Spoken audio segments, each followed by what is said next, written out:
season so far. When they are top scorer, we about 7 matches. When you 4 goals with the results, we will answer a cry. Disappointing to sum up, to come in here. We wanted to win. We felt, we set up strong. We made 2 errors that led to, a penalty and a goal that we gifted them, and then to get back in the game, it's difficult. Their fans were quite good tonight. The pitch was difficult to play, but this is something we expected and didn't quite adapt to. I am Sama Brandt for the Rhys James Wano Enzo Adeto Jana Enzo Maraska. I am manager Emma Chelsea Bobo Konwasi before the game now. We catch any players in the search Akwaaba FK dom. Wamu about very well football and I say good football. Wamu aye great things na enran so no ampampan for my game now. Emu aye din emu wamu na the entire ama wano nibuafu na fence no we disappointed and some wamu consider silly goals e was some pay extra attention going forward in their next matches. The big difference was especially inside the box. We conceded again silly goals that we could avoid, and we could probably finish better most of the action that we created. But yeah, as you said, it's 1 point. Now we need to recover it for Saturday. I am Sama Chelsea manager Enzo Maraska wadi eto Japapani edi Romeo Lavia homecoming na the entire Lavia Wasam Nikofi and I bought 3 minutes Yakeka called the 4th minute and a Branton epic injury APA Emma Moses Kaisido ebe replace now Romeo Lavia the injury record over the last 3 seasons now a Branton are spending 568 days away fear na 10 different injuries and one makes it 87 games. Kofi Ubekaya in 2022-2023 no wabaya na on August 30th ya started season na and wa picky injury na injury no picky no na no edem papa menka enada one makes it 56 days and uramunswa in 2023-2024 no so was sign and makes it 7 days and urama in just 2023-2024 now no was saying your ankle injury and injuries in there when you baby hamstring sounds now bunny just a bit is ankle fitness level just anu edinye papa and no there there and it's a Branton I say a picky injury rahosem and it's a Branton better fee acha and the medical team no and so atoton yama na Chelsea coach Enzo Maraska same Romeo Lavia injury no we feel shame for him especially Sir Branton entimi emmo long period and ye wabaya ayere swabia be na watwe mienu no asnya pick injury eye ni nkwase emma Romeo Lavia any Chelsea bobo kono na unu Sir Branton join Chelsea no wontimi mo full 90 da say ye bo game na one game a Branton ebo full 90 minutes no wontimi mo bi da enti say Chelsea team no dia mate and say win tie say Akwaaba ni say club bi edo offer eba and ya Branton for Romeo Lavia whom ebeja no kwan am Branton adwane that particular club because the injury record no e frustrate obu Chelsea hierarchy no enti mpenfo na atake sad decision no Claude Makelele hey player am Chelsea and Madrid French national team no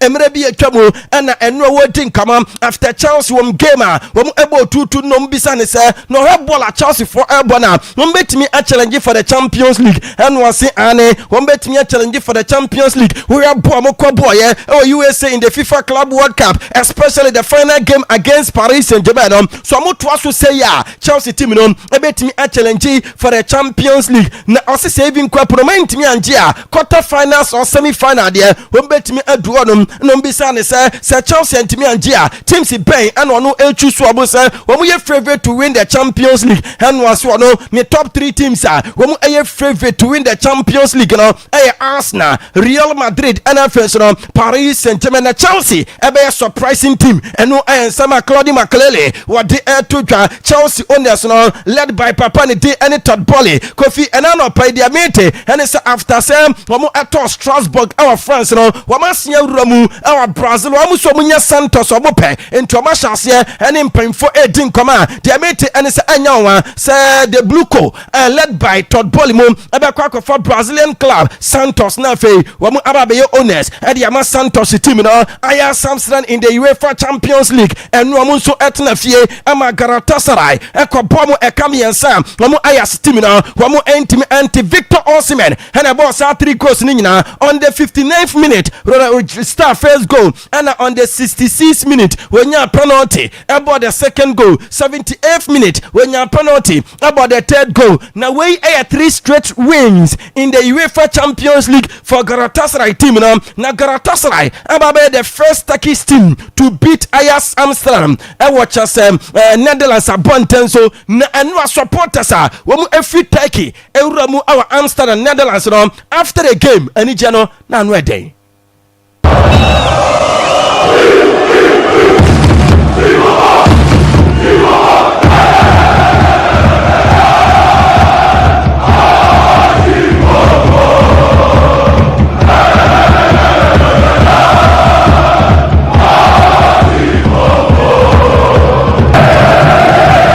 Yasenti eno aya Galatasaray supporters waburabu awa Amsterdam eda enwana abrante fin Victor Osimhen wabo 3 goals no wano energy player of the match na say Victor Osimhen ababe the first Galatasaray player ever to score a brace in back-to-back Champions League matches. FNW Chinsono wababe the second Galatasaray ever player to score a hat-trick in Champions League. Not just a Galatasaray abako sebno uka player Champions League no washe 2 goals and maybe in the following matches no washe 2 goals no diatia and say Victor Osimhen and I said no na also another second player washe hat-trick our Champions League ma yeah but Victor Osimhen abaso inti enwa the entire Galatasaray staff no and just entourage homo edi every Turkey ewuramu our Netherlands ni Japan game na branch edge ni player of the match award esan attrain the ball aji na fe wa grant interview no we interview ni ewie ya wo ramu our dressing room no say the staff and entourage no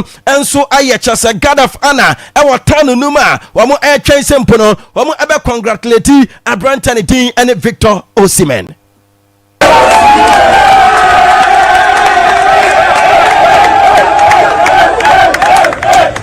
Enti eno aya Galatasaray wamonso staff for Uramu Victor Osimhen say Urama apparently anya 12 goals in the last 8 games awapo ama Galatasaray bobo kono wabo 2 goals etia Tottenham washe 1 etia AZ Akma washe chase 1 etia Dynamo of Kiev and washe 1 etia Ajax Amsterdam afa washe 1 bio etia AZ Akma Liverpool so no wabo go etia omo and abodo Glimt washe 2 etia omo and was saying about 3 goals at your Ajax team no enti Ajax bobo kwani de wo show mo a wetimi extra mo pa this season bobo kwani team and Galatasaray in the Champions League no wa mo asha 12 goals Victor Osimhen nko a asha 6 ewo mo a enu nso amana ye top scorer in the UEFA Champions League na kofie ka Galatasaray asem no obeke enu anwumre e wa Akwaaba Sports Extra no so mere to manim sa Galatasaray team no any Abrantif Leo Messi any Inter Miami 18 come after the MLS break now one person for Brandon on 4 months loan now for Bayer Juma Emuamo Benfica Lisbon so no in the Champions League anua one more time for Leverkusen team no Ekwabomo Ekaba Akuma one Benfica one more anti Patrick Schick and about the only goal Leverkusen Bobo Kono na Kasper Holman ono enso manager Leverkusen HS the team fought to date a clean sheet and 3 points. Big respect to my players not just a clean sheet to munya ye any adwumade any players ne eye no 3 points no monsaka what the abaso body any ebuo many players no Club Bridge enso etna Belgium one any Barcelona about 3-3 draw and no Nicolo about first goal Brantef Ferran Torres take no and Brantef Carlos Forbes and so about second goal game ni koye 2-1 Club Bridge bobo kono na game ni guswa cross na Lamine Yamal enya bobi penalty box no achi watwura mu eko place ball no eto atenamo on the 61st minute and sina Carlos Forbes and so abeye ni 3-2 we mo san enya chase penalty video assistant referee e cancel sa penalty no and sana Abrantani Dean and Christos and so ekobo on goal game no ekoya 3-3 at the end of the 90 minutes for the first time in Barcelona history team no conceded 2 goals within first 17 minutes of the UEFA Champions League group stages and no pay and also ababaya bakwasem Western Sashini I considered 31 goals in the last 16 games wapo ama FC Barcelona na apparently so far this season we be replacing one Garcia no every match bia we concede goal and 20 keep clean sheet this season every match bia we concede 8 games wabone this season so far no we concede 15 goals when yadia so wetim anya clean sheet one Garcia about 7 games and sana we pick injury na 7 games no we 5 and also we concede 5 goals and we keep 3 clean sheet na ultimate Brantony performance and extra day Hansi Flick is where disappointed same team no and so performing poorly against Club Brugge game no acquire 3-3 no see anya DSM met me akasa about changing of the system ebi mu kasa highline no affected the year pa was see any DNA and a bassa fonso DNA enti anya DSM obedi nkama and the afacha and the system and wonye coach what touch the system and so I watch as a press conference and a pre-match I say enti duonim and it's a system ne there wanwa anomu eyusu nti mu amoka highline and mu amoka kai the system that seven anya DSM obeka bibia afa ho. Disappointed. I think also the team is disappointed. We expect more here, but at the end, Bruce makes it really good. They defend well and they played very aggressive. I said in a positive way. It's like you have to play in the Champions League. It's Champions League, and I think we had not the pressure on the ball we want to have, and of course we have ball control, but yeah, ball control is not. You cannot win with this. You have to use your chances. We don't did it. So I think we have also more same like Bruges, but at the end we have to accept this result. No. Yes, enti enra utimu se dewa Club Brugge force faso performing na no enti ni team no so no enti mi antoto niema ye every Garcia Kofi Diamete and say Brantony anya nose injury ne hwene no abu aguma asifimi ye panto akwa X-ray ene na fe omahu dewa sa injury ete se kwaba ne se abu agumu ampa ene anya won se wono Eric Garcia in their next matches no so betimi abobi age wo she protective nose mask na fe eno nso etimi eboa ama eniema ekosia Brantony se ohuni se ampa ne hwene no abu nemom ewo se empenfo enso etimi etwa scan no se ne omadi kinya kana no opi se ebeye minor injury na nkonkoye major injury. Frankie de Jong enso say we need to stop comparing ourselves to last season. We weren't the best team in Europe last season too and we consider too many goals. We have to improve. Not just say I was say to last season. No last season no crap no munya best we Europe nti I was so much I sad na fe we mu improve from conceding goals and no some Frankie de Jong what they had to your family Lopez and so just say we mu concede a lot of goals in recent games or mobile no one is saying as every match be no mu concede I was so mu pay attention to start considering no na for mu protect on goal post no na Brantony din any family Lopez is we Barcelona and I was so mu winning match be especially in the Champions League na no some small details be and a difference no acquire 3-3 we are Barcelona and we must win every match especially in the Champions League and no sama Brantony family Lopez what they took Lamine Yamal is feel sorry because of how we mo perform and victory na no person mo achieve no we say entimi anka I feel sorry because we weren't able to achieve the victory and now mo ebisa ne say ne go na o share no wa mo kai Brantony Leo Messi and was it derby mo mfa no to Messi Messi a sa goals we no more than 1,000 and so mo kikai kasana na yeso mo de compare Brantony Leo Messi one dey episode try no improve na face no or go on his own way and no sama Lamine Yamal what the tuya. Si al final som el Barça no podem aconseguir tants gols és molt difícil guanyar quan et fiquen 3 gols llavors és concentrar-nos en això tot l'equip no la defensa és tot l'equip a la pressió amb les tornades a darrere però bueno ens concentrarem en això entrenarem en això i segur que li donarem moltes ano ayen sama branch fene la minya mal wade eto twa na Kofi Adura before say game no eba ba start no obeka ya ewa Akwaaba sports extra no so na nwumra no me breaki ema mo say supporters we mu every Spain ekopie mu ewa Belgium no we mo passes o mo di features ewa mo hotel ho akwakwa wura mu ewa chase stadium no passes ne ba ku eja etomu senya fire service one kan hwe ya adena ano ebe de na de oba Facebook no so abehu tama na adena no na no ayeden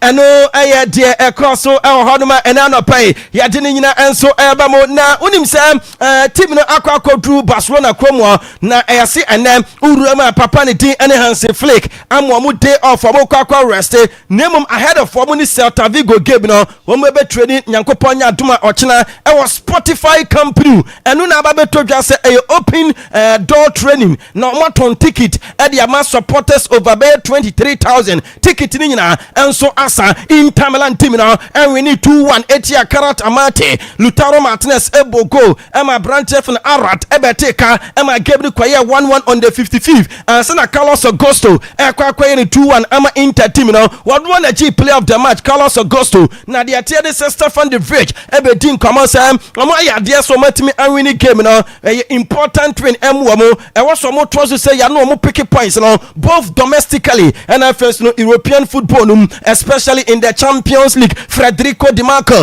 and so HS we no manya no womani agiye pa odo se na no eden and as game ni nemu eden de na so nkunimde na ko amoamo a e was so mo tinki game by game omo fan game after game Olympic Marseille and so etna fie ama Atalanta Belgamo e ko shobo e kaba ko a wabo Marseille team no mantimi ante afa Newcastle and so etna St James Park e she Bilbao team e kam yenu a Bilbao wamo antimi ante Dan Ben ebo first goal on the 11th minute and a Joe Linton ebo second goal on the 49th minute. Now after the game and a Tonali Edin Kamano and was so be happy for the win by scoring 2 goals and keeping clean sheet.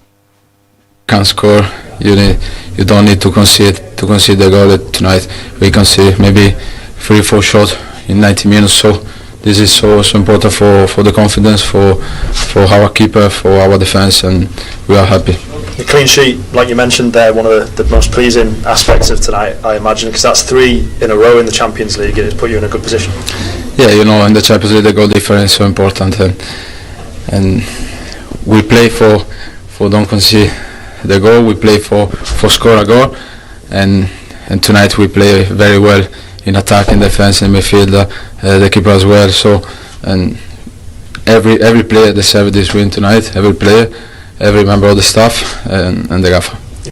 Ano I sama Sandro Tonali wade etudwa ediao I manager Emma Newcastle United team na wadi nkomo aboni play na snaba so for the winner wamu enyano. But a really pleasing win, especially after Sunday. It was a good response to one phase of sort of the challenge that we face. I think the other one, of course, is Brentford coming up on Sunday, but it was a good start to that and the rebuilding after that defeat. So good effort from the players, good commitment to the performance, and I was really happy. Ano I am sama Newcastle manager Eddie Howe wade Emma ya Manchester City the Sky Blues and so etna itia da noa ehye Borussia Dortmund eka enanya Dortmund team na eti emu ba ko Phil Foden ebo first goal Emma Erling Haaland ebo second goal Foden ebe share the third goal and sana Brentford and Anton ebe take ba ko amana kwakoye 3-1 Ryan Shaki every bench ebe board the fourth goal Emma game no ekwaye 4-1 enwa Tijani Randers ebo 2 assist Emma Phil Foden enunti Emma Foden 2 goals no empenfo gina so Emma the player of the match award na say Phil Foden 19 goals wanya in Champions League no more than Ronaldinho ni entire career Champions League goals wenya ye Ryan Shaki enya ni first Champions League goal na sa goal na share abua ama say so far for City no while starting 4 matches wanya 3 goals anya 5 assists 8 goals contributions and Ryan Shaki wanu ɛno nso anya Jeremy Doku anya fantastic performance ɛno so far this season wanya 4 goals 5 assists abrantene say or enjoy ball no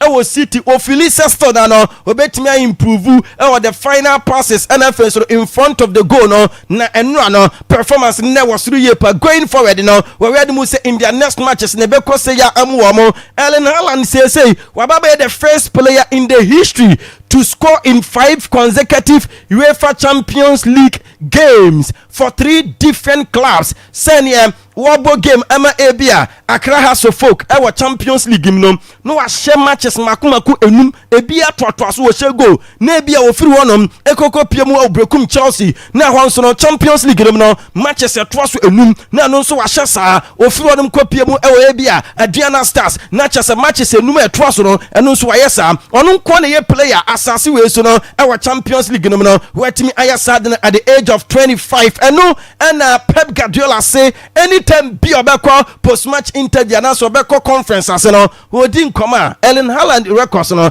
ya ne epie nti ase anu aye den e de amano but we happy for Abrante for Erling Haaland. It's nice, happy to know just Erling score goals. Phil is back, and you know how many times, how many years we have seen this type of goals from Phil. That we missed a lot last season, even this season. I think it's going to help us a lot. It's confident to score this type of goals. That is not necessary to shoot strong. It just put the ball close to the post. You know, it's like a pass to the net. And in that, Phil is fantastic. And at the end, we could score more goals, and really pleased because before we end this competition in Champions League is really tough. Always make a good competitions. Don't tell me why, but. Young players, and Nico's a top manager, and 10 points, and we are 4 there. Yes, and na just voice I was here the mama no am make say hodom nemom ni voice we no basubodi anu ode Emma field folding and performance any goals are washing and so Emma Bobo no Manchester City was about back to the best former near nimino no field folding and the ni je Sabranton Asia goals Eba City say ya enya Erling Haaland nko na osene record no wo bo Erling Haaland dabaso unim say Erling Haaland anya 54 goals in 52 Champions League games. Incredible performances. Say were all-time 9th top scorer in the Champions League with 54 goals. Aka 3 goals. Now were equally Ruud van Nistelrooy. Aka 4 goals. Now overtaking Thomas Muller. Now say aye kind of the annexed this season 14 games in all competitions. I'm at Manchester City no when 18 goals and Rabana Manchester City supporters no headi be PM ewe Etihad no we almost say Erling the Great not just Erling Haaland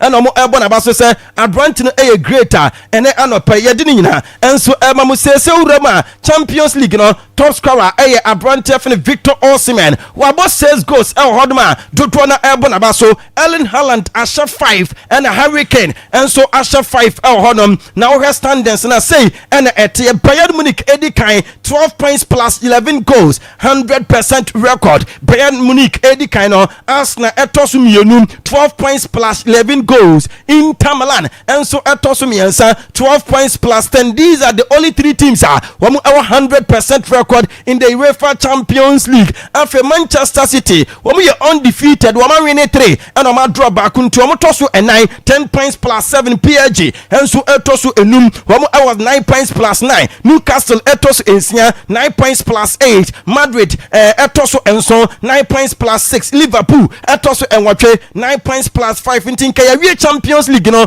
le chase group stages na say league phase na and can say these are the 8 teams automatically we are qualifying we are kubo playoff no the 9th place team Galatasaray 10th place team Tottenham Barca etosu edubako and Chelsea etosu edumienu Sporting Lisbon etosu edumiensa 14th place Dortmund Karabakh for no kombeka kubo playoff because omutosu 15 16 Atalanta Atletico Madrid etosu 17 PSV and Oven etosu 18 Monaco etosu 19 Pafos etosu 20 and first no Leverkusen etosu 21 Cambridge etosu so 22 and Entran Frankfurt ɛtɔ so 23 and Napoli team no and ɛbɛyɛ the last team on bɛtɔ so 24 mbɛkɔ akɔbɔ playoff no nka team bi te sa Marseille, Juventus, Bilbao and afei no Villarreal mu nyina no ɛne Ajax Amsterdam ɛne Benfica nkomuntimi nkɔbɔ bi but still na no yɛ ɔbɔ games to go say Benfica ɛne Ajax Amsterdam 4 matches ɔmabɔ no obiara di wa watimi anya point baako mpo wɔma lose di nyina enti Benfica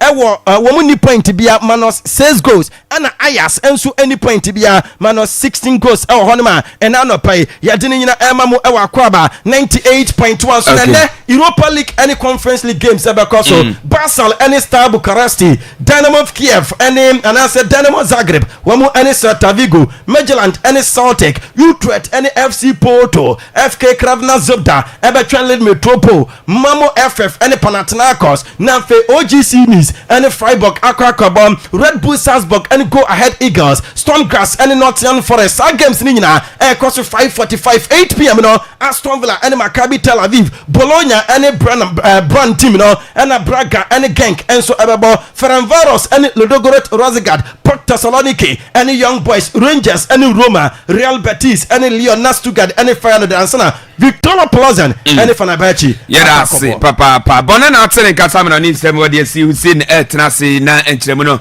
watimi adini dia ma wo wi a ohyene eba after ohyene ebedi nkomo ofiase na enochi no ye de afisem no atwasa ha Akwaaba radio 98.1 was it say ya were 2 matches are pending you Akwaaba radio yate you were 2 matches back from Sekwa and back so ewo kurum ha ya nti say was ye tenase ne ye hyehye date na ye hwe omo hwe omo yera se enti yankwe abra wo si atenase na enkyeremu no onfe enhyase wo wi a after ocean no na ye de fisem no atwaso Akwaaba radio 98.1 ye live on Facebook Akwaaba radio brekum sasa Akwaaba 98.1 ana Facebook Akwaaba FM on Facebook ana fe YouTube na Akwaaba 98.1 na fe ko TikTok no so and so Akwaaba 98.1 FM onyina akwa ye live on na Facebook online radio no and so kwa Akwaaba radio okwa obetimi akwanya na osotimi atia we say good morning na bibia boko there good morning bibia yeboko pa okay you me did say ho ye nyankopado bibia gineginem yeah of course sa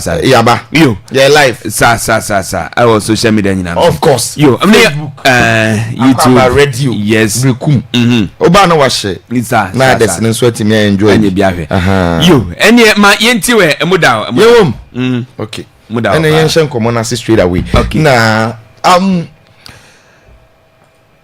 enra after say Barcelona ebo mu game ni wie no all the posts that I came across no be here ka highline in fact the Athletic crowd your omo friend no the Barcelona super highline because it is not just a highline no say aburo so a super highline wow baby ayo omu gina so omu defend no aburo highline so a super highline na Newman na call so in the game no emo omo ball 3-3 against Krabbrug away nyamiama 3-3 because they could have lost the game if this does not become a wake up call for Barcelona, Hansi Flick himself, then I don't know what else will.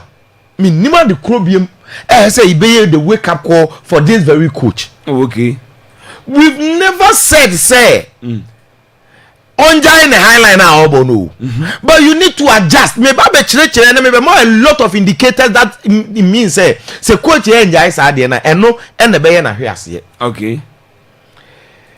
I've been saying same way consistently here and at first a lot of the Barcelona fans were defending the highline and then omo nyina begia tum say initially no omo ahwe ade no ye say the last 3 away visits at Barcelona come in all competitions team and the Sevilla share 4 or consider 2 again say maybe more the indicators of why highline no wanye careful and be na downfall no o dey ma one player enyina omo offside trap nim ba oginam keke na confuse backline no na fe omo yo amadwe so ye offer obi mfa ho nje pass omo kwhye yes because even the wire outside no the moment obi beje pass ode ball ne be kono so okoye cross na de na initially nkono ye offside e behind the ball otimi bo hye e ma ye di goal and we highline na obo no obo ne sen bo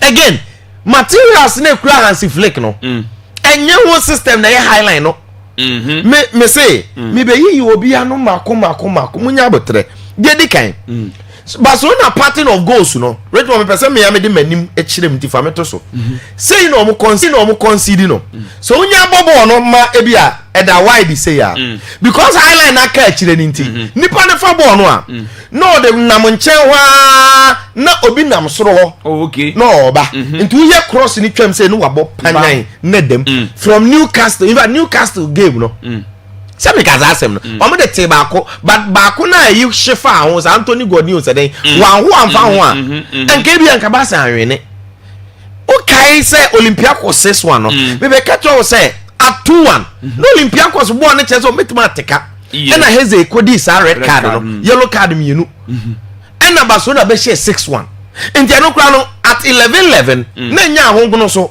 all the games na ba sabo in the Champions League PSG ni ade bi ani ho at 11-11 na mu ofu and the system yes Barcelona brand entirely yati ase a lot of players are injured but we are discussing the system afei ye benya abotre na ya waim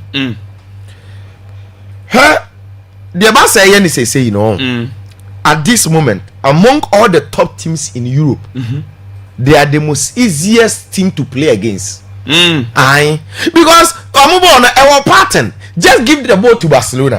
What the ball no more. The more Amu control ball no more possess no more ball money. No more Omachi. So just give the ball to them. They will come forward. Oje ya bo direct fatu Omachi e you go.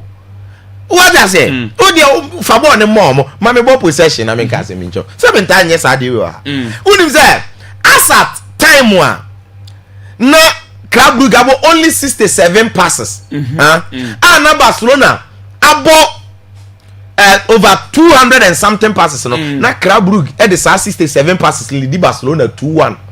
To about 67 passes only lead Barcelona 2-1. Or the ball na abo but to bedru wa oja direct behind the strikers. Go.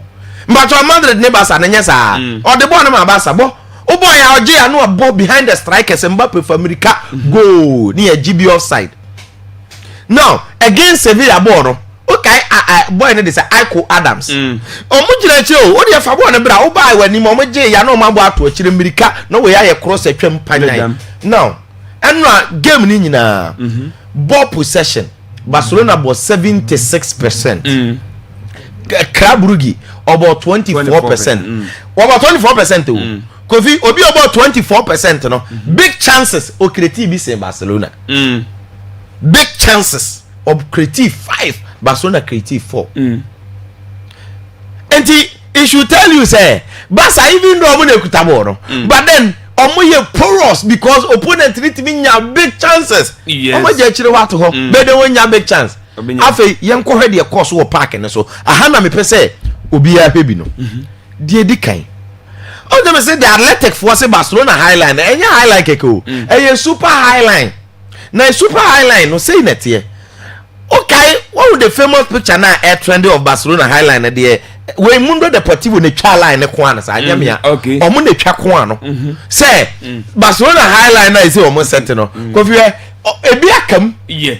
And indeed Barcelona fans na akra no enra o first goal ni to mu na na omo doubt no omo type le back the Barca dey omo so the indicators bebre twa line no a omo se ampa kunde akamu achi na say highline ankasa na enye effective now me ba be kire wade bi o dem picture we na so before see be started from this when the Barcelona conference concede first goal no on say me catch us at baba akunyina on side trap no onzo ba akunyina but then why na copy cable no e dey ni shoulder any juice kunde match na yes enti ba akugina mu na the pass na ma de onye off no no de ko okwa no akoye den wakọ cross ama ba no na wa ba hye easy goal afei ye ready course wo park ne so no mame picture number 1 no Kofi of the first goal picture number 1 first goal no obe hu ade bi kokọ no on say the year race here, you know. Barcelona at the ball coy. And no money now come on him. And now omu players in the Gina Chirikakra. Shadio. Club group Najabon. Young player never receive it pass. At this point, Barca could have how many players never defend the ball? Omu could have 4 against Club group Nipa saying 3. Again, this is Barcelona. And the Western way and say, Obi and Taki Obi. Mbacho, Obi to Akoshe. No. Obi and Taki Mako. Because Nipa 4 were actually. But do you know what they did? Share Barcelona highline now, Uncle for sorry, almost say, and you're Rafinha and any hole attacking impress you at this moment, and you're attacking problem. A defensive problem because attacking pressing Yamaho. Nipa 4 no, they should be able to deal with Nipa 3 you know why you're easily on a good day. Again, baby about say Gina highline, omo yamu issue omo, ni nyina keep another pole no, yes or baby or shape tokunum. Now, I hire Gina CCA. Player never receive ball no. And Kasabi who a sense of risk. Do you know what you are supposed to do? Unko chika kra. Mu defending we mu nyina na mu komachi. Baba so na for Nancy Flick highline na say, let me fato me so ansa na wasa de aba hasisia. Highline na say, so who say opponent na fa ball no obebo a. Tie ni yo. De enta ju school de kam no. Na wo dimirika fast na why say. Enti or you say to say ya ba be kire obi anwane. Enti instead of say mo ko machi akọ defend ya yi ball na de aba be hye no. O mo dwane. Enti say ba ko pekam. Onside no makwoshe nti afei yenko picture number 2 he afei obi a no mugina sama me picture number 1 yenko fast picture number 1 2 ni picture number 1 so mugina ho picture number 2 omudwane he krr omudwane nti dwane no nko omudwane no e na kunde akam no okay afei yenko picture number 3 na waje pa he the gap between player na oje pass no and the back line ni sesi yi mbacho ball wo be yode afei last picture panyan wabobo na tum eno ano no enti kwekwe omo fa so she Barcelona highline no afei de omo draw line na obi akam now he line na obi akam no afei na meba Inigo Martinez ni Kubasi so omo mienu ena na omo organize highline no okay last season ara hubaye no omo ka je on timi highline no mewa yes Inigo Martinez no ono no mo alert se munko movie and the say a system no na Inigo Martinez no say Inigo Martinez the leading highline now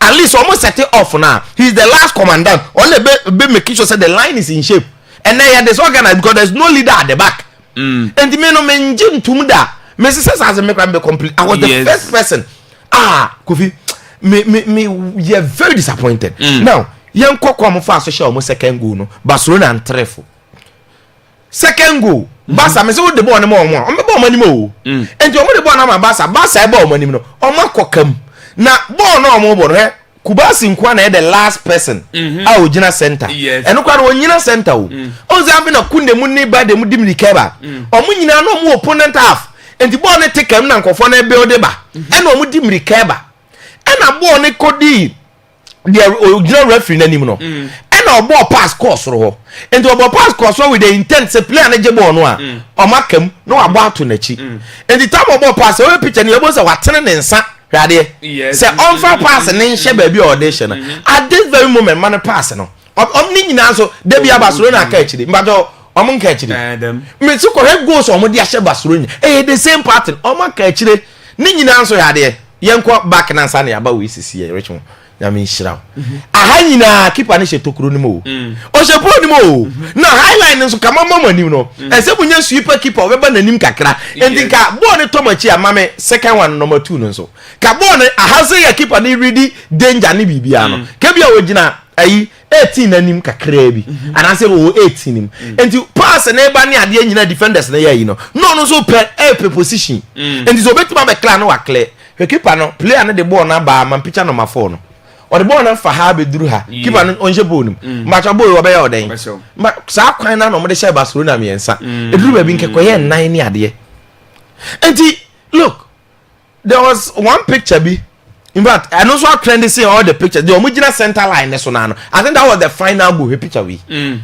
but Pia boys and the ball ni free ba no Barcelona does not feel any threat say so mo come achi ball na ye ball center wa ba ho so na mo set no ball no course ro but no so o mo de koto enti Newman con so me say if this does not become a wake up call for Hansi Flick, all that we are saying is say show players no never home ball, particularly defend. Who say I'm only concentrating on the defense because yes, Barcelona are not scoring no. Last season, same thing. They were scoring a lot of goals, but the Emma Barcelona anti-manager champions in their defense because they were conceding. Okay. And Inter match you Ibas free me. For late minutes, Inter team have a show of 4. And you were free. Team home obi a person of Champions League semi-final home and away. I think they will concede 7, 6, and the Champions League. There be Alex Ferguson a kind or say defense wins you title, attack wins you match. And you don't win a title. And so we defense in here no be Arsenal because of they defended. Yes. But then what happens to Barcelona? And the Hansi Flick, the problem is this season Champions League was 12 goals in only 4 matches. And can you bad? Because who find average and can 3 goals per game. Yes. Team, regardless of who plays a plano, who to be 3 goals per game. And the attack and no problem. Minnesota was here. Yes. But then the reason why they are suffering now is because of the defense. That is the reason why I restricted myself to the defense. And say because football is fair. And fair because I'm a Krabuja winning. They should have won this game. I mean, come on, does you? Coffee. Somebody can show those Siemens mentality. Nti menye sure say nyoma na ekos na say eyo obi anwanwa because I said this. So Siemens nankasa himself nim say enye abrabom nkomo ene amane bi ene wiase ani pentimi predict future. And when we are mentioning the elite class, a Champions League night, top teams, and all the big teams that are almost strikers in the and Kobo. Yes. With no disrespect to Galatasaray. So he's decided, say, every single European night, Champions League because the whole rest will announce no. One starting net, medical be everything away, and repeatedly. Osimhen Sanchez. Now say one shakeke obo hat-trick. Obo hat-trick essential man of the match. What it means they say Osimhen for Galatasaray in the last 3 games. Okay, say Liverpool game no share goal. Yes. Man of the match. Against Bodo. Ami be chire mu say he scored 2 goals. He could have scored 3 and or pass a final ball no. Osimhen man of the match. And hat-trick man of the match. And the love that Galatasaray fans and war for Osimhen no. Osimhen a heavyweight striker. Na club to say Galatasaray. At the end of 75 million euros. Also betua. The love the team has for this guy. Me global time I only mutbulu to nom. Global call Galatasaray. Yes. But the love that Galatasaray for no war for Osimhen no. Anodin. Edutwem. Because sorry born no Osimhen bomber Galatasaray. In fact, before some more activating a contract, they begged him to stay. Omo ye whole tifo. Say, omo person otsena. Even though omo nim say scan kran omo nya. Fans ni ye yibima so team ne so. Omo tua ni in trenches. Already Laurentiis, Napoli owner ni 3 more den. Also want so, but still omo here brand no. Obia fans say it doesn't make financial sense because league no more jedada. But then they knew what they needed from Osimhen. Now Osimhen is bringing them joy and and I'm happy for him as a proud African. And Nigeria no Osimhen dem Galatasaray fans and then kra mpanimfo and everything. And no nyoma no mo ye na symbolize you heba kuni. So na mo na chirem inside the dressing room omo man guard of honor. Yes, mijitum Galatasaray say me am catch to me show mo. Yes. Omo nya de. But then Osimhen announced no ho and na ball no head share should tell you about the kind of striker oye and na Osi Sotalu and Basi omo na nko defend it won't work. Top teams in crash of where do they ever Nike no even though the penalty na share but performance and the tennis say Osimhen adwuma na no dey Kofi say unim say in a Champions League we are mentioning top strikers. Me say yes, strikers the deal. Bidum ye adwuma no mo ye no. Yes. The goal kino. Osimhen di kan 6 goals. Yes. And sana Harry Kane about 5. Haaland 5, Mbappe 5. But Osimhen bo Galatasaray or your top scorer asset now. South Africa ofri haya ese Nigeria for ne so omo mpa ye nyina ne so de form we be hia Gabon unzo omo so wake up no pese omo fada na chi ya ye be duru ho no omo nim ni nti omo pese o de sa form ne ba now for Galatasaray the last time I catch you say the numbers ni crazy 52 games na wabo say for Gala oba ba ko ne we nyina wa shot 46 goals wa 8 assists so 54 goals contribution in only 52 matches this is incredible and it's been consistent. So my guys say Galatasaray players no matter no enra Mario Lemina and Lucas Torreira na ebo mfimfin Oze Gundogan etifi we print no no TV Davidson Sanchez we Fashingo Cote d'Ivoire ni no omo no wa chire ho Bedraki okay attack ho no Leroy boy ndi say Sani and no ne connection no and no wadwuma na Osimhen in fact what here nim now Man City Kofi and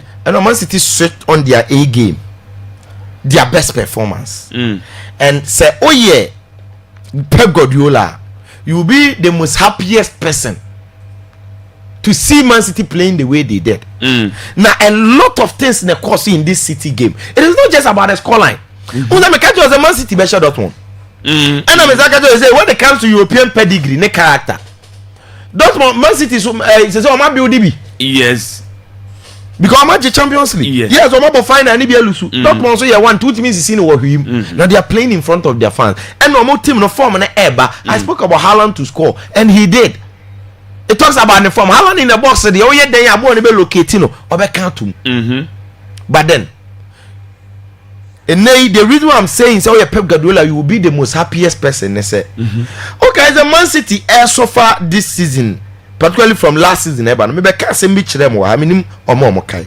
say Pep Guardiola is revolutionizing his own system and the ball no all bono wasisa nensa it is one of the reasons why I also for now to be a pass it will take a while and some are working as I sound work here as I say when the cardi possessive based tiki-taka be dominate you omo this system will be dangerous and person was siding this system as I dominate okay now the reason why he's going to be happy they say so when the lineup no Donnarumma was imposed the new generation now all building no Donnarumma and clearance confidence and oba no you can see say wa be yire chire wo pampe yes the best back pair na me expect and me in the game yes no prediction lineup no nkofo we expect Ruben Dias ne Josko Vadio yes for Gurasinti no be feel say okay say Ruben Dias ne Josko Vadio ba o metima challenge na ho ni mu ni aerially because Josko Vadio ope place o mutimi huri pem ball pa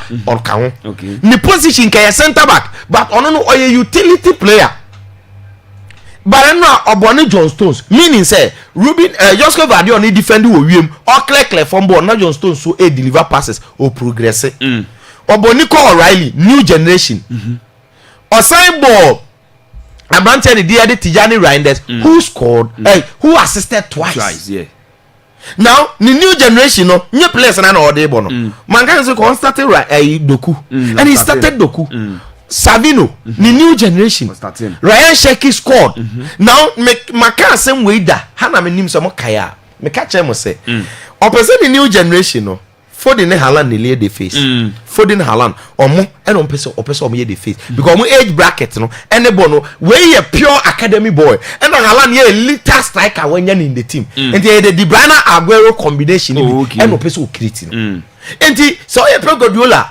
now what they say in the room now Foden she goes we when outside the box no say yes nkwa no timi ball foul a form placement again now Ryan Sheki form or buy ye who say Tijani Reinders buy na man for say who ni ye na ye man fans but midfielders and Kasani they read games and it takes them a while and all jelly after no be able who the Tijani Reinders that we are mentioning but Sheki no afantem and the truth is that Dortmund wasn't a bad side no omo ya de recover or ye they no betima ye be omo coach no anye ye what boss Schlotterbeck Anton the best of pair enye ye because City team na no ayedene and Adeba Kwame ni ajama Pep Guardiola aside all this na say Foden needed to be back okay na say Foden fan a form no Foden no krepa na say nye Saka mo yonko no Hey, Foden. And you go Papa Mutipe You. but Bibintia, and now that or so far, Samuel Mano after we were winning PFA Player of the Year, Yes. Fans Player of the Year, or that level. Because I'm crying the almost senior and the Foden. Mate. But Bibinti. Yeah, that's but it. still. Because Champions League, you know. Anya yemwa. Nti die minim pa ne say Europa League na eba beje yen. Okay. On the Conference League no. You. Nti Kofi code na beje yen no, particularly 60 was no. I'm Abiu. Say dem wo gidie wo mu. Because na no matches no minim any da ho ma me. You. BW 1F 1F 53 B5 D2 BW 1F 53 B5 D2 and a BW 1F 53 E2 7F Yenko bien BW 1F 53 E2 7F me de ma Richmond so de atoso ama omo a on person o screenshot no yeah that's it and bra Facebook was see never pay code never no say be a so betimi de kakra to kire eh sister also December bi wom o de kakra to kire benya no botu enti ocean eba na ye de aka na hihya so e de ama ye wi a be di nkomo awufiase abra ye say ne match by for e be di nkomo enti ocean ewrem sisi na de say ono e de man no wetimi e de ma ha Akwaaba radio 98.1 channel so Akwaaba Sports Arena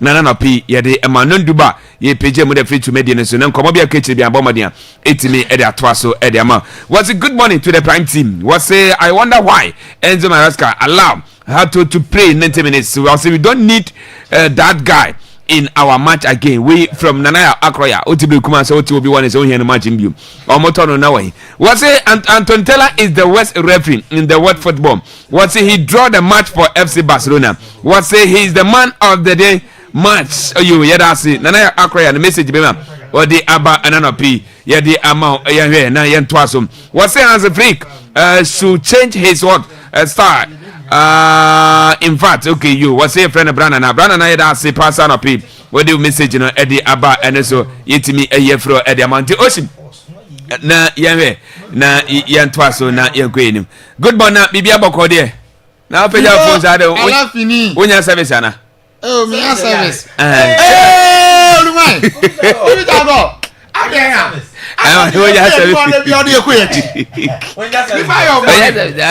I did every TV actually. I never TV.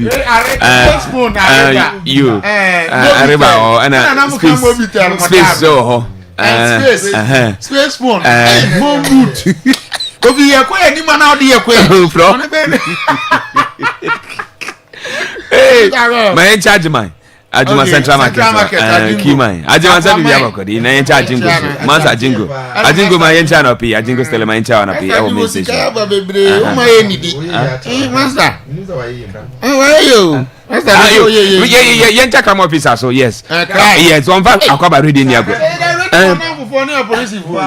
Na me nimzo ni mendi. Me ne kwa me ko. No bom di kopi. Na ko na ho na ni ngo. I don't want to. I'm just a cool.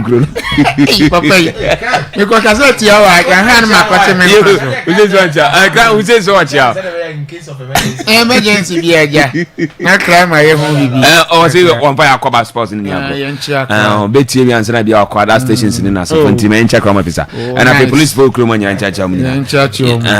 You and my entio. Why? Young Tia Muda or Ocean that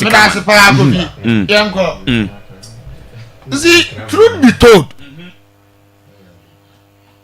you have about 16 games in all competitions for Chelsea. 16 games? Yes, in all competitions for Chelsea. Okay.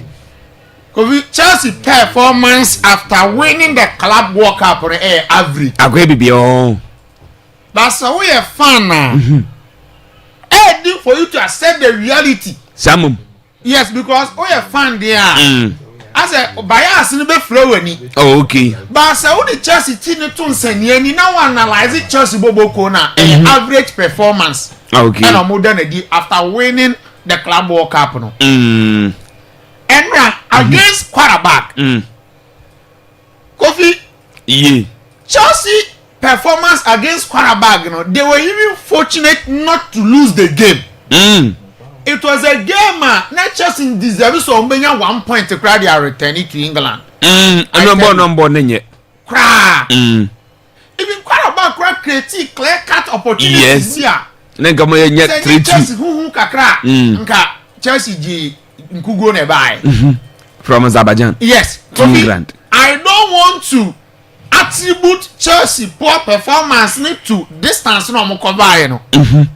Ampa traveling from London to Azerbaijan. Azerbaijan. Yes. Distance no coffee you spend not less than 5 hours in the flight. 5 hours spare. Yes. Na almost tukwa ni bi. Kwala beg for almost tukwa ni. Almost say no mo abre. O ma even can Chelsea for. Chelsea. Ada omodi kana kwa yana. Debi by flight. Ya sem na okay. Omo just o ma de abre. Enti kofi no de enye school. Sana coach ni ka. Enye schools are met. Boys ni ka tense no ma abre na se coach. Even no mo born no mo born crowd to especially Kaisedo. Na kakra fatigue. Brebi eni o 5 hours. Obi edi 12 hours wiem. On ka wakobo ball na o de o we dey. Obi en Franco Kazakhstan. Ai. Kofi.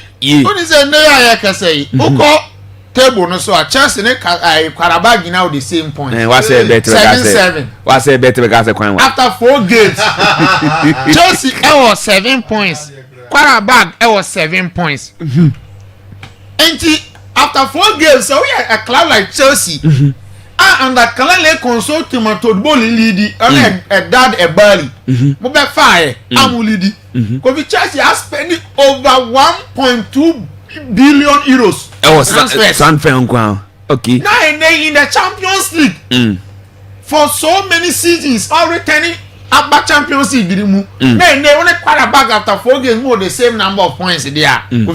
Bad. After Chelsea, very very bad performance. Now see, Chelsea squad planning no, and the problem we in our mom. Almost squad planning here very poor. Was going to be to wingers in Kwan and to attacking players in Kwan. Oh, okay. Abra here what chile ho ye. Hey, Chelsea players are mokotoy. You're being one crampo dia. Also Chelsea for no crown and can abasi almost. And now Romeo Lavia about 8 minutes. Obey the hospital one way and I just obey Juma. So your nurse in you and the obey nurse in the via of a profession here, nurse and a doctor. And the hospital or the house or where Juma as well. And some of you talk no more for them for. Never do have no big great one say now quay are they on in okay. The Lavia. Nelavia now say Copano. Laviano. Liverpool. There be Ghana and America. I know. You go for no but now availability question. There be no go see when I national team. About me more. Okay. Romeo Lavia Mrs. I didn't call a cup or more match in case of switching nationality to Obama Ghana. Okay. Hey, where are you back events and for Fana? Also hospital no that. And this is our place we back. Are you serious of competing? No. I mean, Castle Munya good players, so don't judge me wrongly. They are very good players. Some be a fighter for fun, a very good defender. The versatility near there. Romeo Lavia, in terms of young Caribou, or a very good Obia when a Saddam team be any Mkoma midi. Man, no credit say, Kofi, Munya 2 injury prone players. Chelsea Abokabu. And the Chelsea squad plan and we are very bad. Again, okay. Kofi, say, my brother, I'm tired to always discuss Chelsea and defense. Samum. And now Gerard Hato. Chelsea goes or more consider me a new mistakes in the film. Particularly, Gerard Hato. Because you can't tell me, say, what of Buono, Facundo Buonanotti, what of Joao Pedro, Casido, any idea, offer Ghana to Abeka home. You are playing very well. With this defense, how can you compete? With this defense, this goalkeeper. Abedi. And me say, Premier League ni muno. Chelsea center backs now. But Akukura ni one best starting the top 6 clubs no. Tottenham Chelsea centre backs na Tottenham de Robbie Oyo Trevor Chalobah Levi Kowomo any young boy you dey there but no ye nya botrema Joseph Champon Kobi omo Tottenham omo ntimi ntu Romero and Van de Ven at United obi ntimi ntu Matthias de Ligt obi ntimi ntu Yoro obi ntimi ntu Maguire obi ntimi ntu Lisandro Martinez go to Man City even though I see Luis Diaz the performance above for Ruben Diaz on the dane nyina onyade back of Ruben Diaz or Chelsea or best started okay Chelsea or best Chelsea how weak a Chelsea defense in here at Liverpool bia team to connect in Van Dijk Arsenal dey mama call crank on myself you get a point Mosquera or Chelsea and best started and clearly and obvious say Chelsea say season start here but you be creative department or main problem on your mood defense I want to make creative problem media mama Chelsea a team one omo be here major force European game no your mood defense omo ni Barcelona o make man defend na possession 90-10 yes dem ma me who be if I want to Tottenham because omo established and established John tell him go to Gary Cahill moto by David Luiz mo actually call moto banje banya untumi wurem Ricardo Carvalho omo form a solid defensive partnership and today be a case of respect and some no can say defense wins you titles but good attackers wins you just games you no correct throw no it is all quite football principles we are and pani mu hono Udi Maradona, ubekwa kunyani Pelé naba. Udi yo ancraft beka hon. But the truth is that say one friend mo be duro chirewa. Why never to me defend the amount because defense is the security of everything. And they say one she say oh yeah regardless of good attackers, good midfielders our Kofi Engoziwe. Okay. And then Kofi to buttress my point with facts. Udi say in the Champions League, Chelsea has 9 goals. We conceded 6. Now overall, Chelsea about 16 games or conceded 18 goals. So the number of goals conceded is more than the number of games Chelsea implied in Abo. And then you discuss Arsenal. You see Ampa Victorio Carres. No ni Madueke. Eze mu jina ni mu ho Martinelli mu ye adwumaden but the truth is that say ubeka no kura Arsenal success o manya from the start of the season be say na edi nkomo no pay ayo mu defensive solidity solid defensive organization how they are so resolute at the back eno na Arsenal e boss abo na nei amako 8 consecutive games from concede goal nti ene Arsenal bobo no nsa wan show also ntimi hye no yes in addition some million set pieces are where the threat William Saliba and Gabriel Modeba Kofi it is serious even Arsenal no kwambo na already know Gabriel arguably the best defensive duo and a partnership in the Premier League no Gabriel and Saliba or that no one koto Mosquera American one be you up chiro one say ankofa Piero Hincapi and say American ho it is someone for cross o mo pedo do no want asefo now wa onya de and the dead want more how much more they living enti Kofi Chelsea there I'm tired now never akwa me ya concerning Enzo Maresca me with different affection and love for Italians me domo how many Germans me for myself naturally okay enti meaning Italians for ni Kofi there me nwambo Enzo Maresca na say yes in ka di bibe hunhuna na nado already me am say supremo na me gboro na answer me so di bibe hunhuna na nado a enye sakola na space na nado ba so di bibe hunhuna kufu ado ba supremo me chia no pay enye space in sakola enye space in sakola di bibe hunhuna na kufu ado ba say enye space in sakola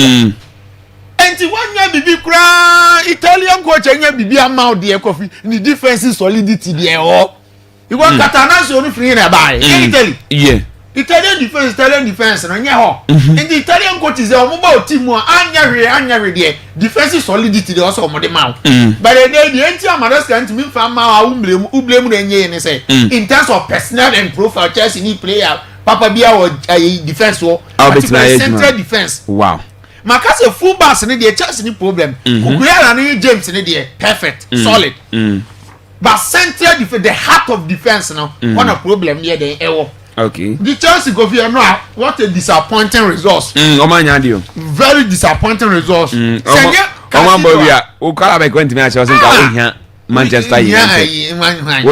Real Madrid. Mrs. Senya Casido crown a protect your Munkaka crank or consider 30 goose. O consider you know that is only a defense of man. Yanko. Yeah. The course, you know, the Damosa, the Marino. Several others who couldn't say, oh, but also, my papa, not a party or mobile. You see, maybe a victim of how Spain for not dominating English football in recent years. Some she has Spain, England for now. Because time where you free say you passing the man football mekai.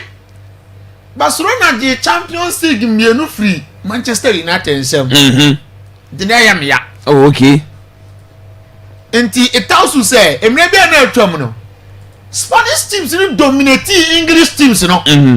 At a point, Kofi, now the last 27 knockout games are course between English teams and Spanish teams. Now Spain for no going England for no feeling 23. 23 times. Yes, at wow. one point. Spain for no. Spain for no. Yeah. Now referee say we am obeye. Am chili Liverpool fan. No Marshall, Man U fan. We are fan no Marshall Man U. You got a point. Arsenal, Barcelona, Arsenal, no, they are called to baby. Barcelona, Sanchi, Man U, and where we are. Yes. You got a point. But the story has changed. And now Newcastle United at St. James's Park, AN2 against Athletic Club Bilbao. And what it means is the last 8 meetings between English teams and Spanish oppositions. England for now are winning 7. This is the results. Wow. Arsenal they put the Spain teams and they are really. You got a point. Yes. Even the last 4 meetings, Arsenal both your Spanish teams, Arsenal show. So as we speak, English teams and dominance be over Spanish teams, you know. And we need to give credit to them. Oh, okay. So say they're bragging right now, safety about the England. Oh. Between them and the Spanish A teams, you know. Now, Kofi, you see, Newcastle United, they be also able to in the league, they are not doing well. Yes. About that 13th. But when you discuss them in Europe, the story is different. After losing their first game against Barcelona, and in that game, we saw how Barcelona struggled. To come from behind, I remember winning that game. After that, Eddie Howe and then the boys, they've never looked back. 3 wins out of 3 out of that game. After Barcelona defeat. And when you look at the teams now, I'm sure I'm gonna and you fluke. Akwaaba was you know St. John's 4-0. Say you know in this time. I will take credit to you. Okay. Home Ochi Joseph Benfica 3-0. And now watch it be about 2-0. After 4 games, Newcastle conceded only 2 goals in the Champions and Barcelona and the share or ask for 2 goals. The address of Bona among Bob and they did have in the Champions League, you know, Kofi. They are not ordinary. Mabaso. Okay. They are doing very, very, very well. Regardless of the fact that I'm for you know. Even the money to bounce back to winning ways now Western share no. Yeah. Until now money be done to get back to winning ways. But you see, right? But before like can I say Obu Ohaya no the Kakare say Granam. I didn't hear. Newcastle United midfield and also mo bomber big team. A big team midfield. There are some knocking. Now Newcastle midfield a big team midfield. Sandro omo de kaka na ese granam. Now say can't mean to no mo kota. Mr. Bruno Guimaraes he will start in majority of teams in the world. Newcastle United omo ka teams no more world nana. Some make us a team now now Bruno Guimaraes go United runs that. I best start okay. Nene man go fan. Oh, say na the ope bia na unya. Come on into it. The ope bia na go bia no master class performance. Now Miss Roman. After say ko twa bet we tell you why e ban 6 months no. I mean so ba on to me more. But go for bia wa Sando Toneri. Tama no was Brescia. Oba Milan. Or the Milan Beji League. Newcastle United for breaking back of fan about. Then we need to bet my. But after the suspension, and I'm supposed to be about to remember. But if you are buying, he is still the Sandro Toneri. But when you fell to Newcastle United. Oh, Kofi. Number 4, I Newcastle supporters, Mpamacho. Kofi. Yeah. Or your typical Mezela. Who's all quite Italian language. I'm a forest. You will role be a play. And the parodiano, no register. Your Mezela. Register and trequartista. Okay. Trequartista ni advanced playmaker. And a register ni deep playing playmaker. And a Mezela no. Ebia say about 3 midfielders. The other side. Oh, okay. And even Mezela in Italian language. A typical Mezela. Okay. And the born idea Yamiani no crane. Kofi. Yeah. I think sir the football world has not been fair to Inter Milan. See. For the past 3 seasons in here. How they've been so consistent in the Champions League. But some of us are not going to. Yes. Kofi, Mama final no. And kata performance in Inter Milan de Mayano so. Samum. Yes. Okay, young guy. Final they be at me see. But Kofi, for the past 3 seasons in here, Inter Milan are one of the most consistent teams in the Champions League. Last season, in the group phase, 8 games, they kept 7 clean sheets. They won 7. Last game, no Mulusu to Leverkusen. Yes. 1-0. This season, regardless of the SCA losing their coach Simone Inzaghi, any other few players echo any idea. The truth is that Kofi under Christian Chibu new manager Bibia Nyanse sign. And at some point, Kerata Mati for no try to prove stubborn. But no crap and say Inter Milan chess ampa. And we a giant in the European game. Okay. Kofi, after 4 games, 100% to record for the Nerazzurri. 4 out of 4. And they have conceded only 1 goal. Kofi Inter Milan 1 goal ben Oma consider. So credit goes to Inter Milan kitchen. Yeah, Mati for a goal and no okay. And Inter Milan 4 games so munyan consider goal. Sometimes we are not giving them their flowers. Okay. In fact, credit to deserve more. They are playing so well. Okay. And no me line up no me enche me kakra. Because Nicolo Barrera and call deep line playmaking role. And omo Porter Zielinski ni Davide Fratesi e partner no. E chire ono Bisek Augusto and Abrantia ye fe no ye Bisek Augusto mo na gina chire ho. Okay. Ana Kofi animu ho de Lautaro Martinez mo any ade LED line no and they did a fantastic job at some point. Say na can match for the years on best stubborn. When time land for chire say mo ye aduma. Lautaro Martinez Kofi. He is the talisman, the game changer for a Inter Milan A team. Niyamo mabaso. Okay. Kofi. Yeah. Finally on Osimhen. Hey, area so hu. The wu ye bia maka se wo fi hada. You need to prioritize peace and good environment over everything. No never bo say oduma now ye no betina yakọ anim ye. Central aduma ya ye. Obi ya de pa o ba bi o. But team no wo mintin ye hunu model. Yes. So we are good now, need good team. Kofi, you will be hugely underrated. Yeah. And to always know you need peaceful environment, conducive environment, and peace of mind. That would be a juma. You don't see men say, "Na come I will take you up." Yeah. And it's all right. Near my SCC here during the transfer window, Napoli for say you release close 75 near there. Yes, anyway. You sign the sell on a close grass and a contract. Eventually, or Johnny Galatasaray. Kofi watch say ampa. Na Galatasaray for it deserve say almost spending more time, more resources in order to finally sign Victor Osimhen on permanent basis. Okay. And you see, you say Turkish league, you know. And your league get more druk kase.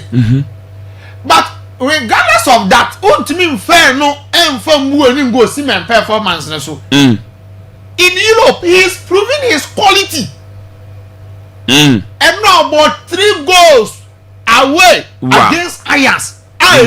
He is leading the top scoring chart no yes, in the Champions 6 goals. In the competition, Erling Haaland money at the end. Mbappe mu nyina wo. Mbappe mu wo.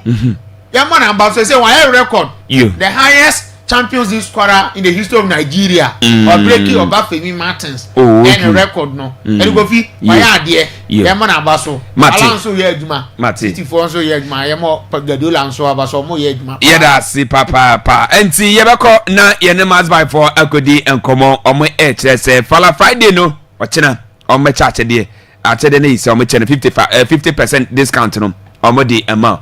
We are match by. Omo kwa na sa kwanya we omo de ma hyehyehye no nya asem kitoko ye kwan na omo de odi nkomo ye wia ye de fisem ana fin nkomo bia ka chebia no de beto aso e de ma ha e Akwaaba radio 98.20 minute ka se mazi awuram enya asem kitoko ra na china nice obia oba fatade ne bibre me wa na me say what say Hans Flick is issue was how can a coach to stick to one style always was say this is Barcelona was say he will be fired if he doesn't then perform this season. From Ata Enoch in the message or whatever. What's a good morning, Kofita? God, this is your boy, Kobe Rich from Nenesuano. What's a Barcelona should keep quiet? What's you can't score a club bridge. So, what team do you want to score in a UEFA Champions League? Okay, was in Jaguar Madrid fans in we a skin boy messenger or the Abba and Anapim. What's a good morning, Kofita? God, what's I'm watching you live from Akwaaba, as like I said, Arsenal High School. What's indeed Arsenal have every right to win this Premier League trophy to make their fans continue trusting in the team. Yeah, that's away from Cisco the Humble, the message or whatever. What's watching you live by Inside Pig Farm in Accra? We Kofi Ajama Black Man Kofi Sabi Biaboko our Accra there. Yen twaso na yenkwe nim na yenkwe nyiwaki we there obedi bia hom. Enti yenkwe na yene match by 4 enkodim komo Fala Friday no almost nyame adoma chena 7th November 2025. Omo reward omo customers no 50% discount. Manzi atenasi yanko no ho na ene de odi eba no wia na nkomo bia ka chebe timi dato maze na bibia boko de bibia boko rapen ase no hu achi ana me wo ho pa shop boko bibia boko ene metrafa mate ehwani yo mate na mo se china customers no mo reward ai ochina me bidi kan no my mean che atifo no obi a oti Akwaaba radio be okay max by and so asan atwa won fie mu biem by na de ne de ba ne de enwe de chain ne de ba ne nyina wow ne de ba ne de mu de bibire mu frem ase chire wum de ntini zoom I was wum na mo say 50% discount yeah 50% discount and it chire mu okay senior max by for year no every month bia ye weekend ba ko si wo for your customers my friend Fala Friday most of the time Friday and Saturday by yes center on Friday no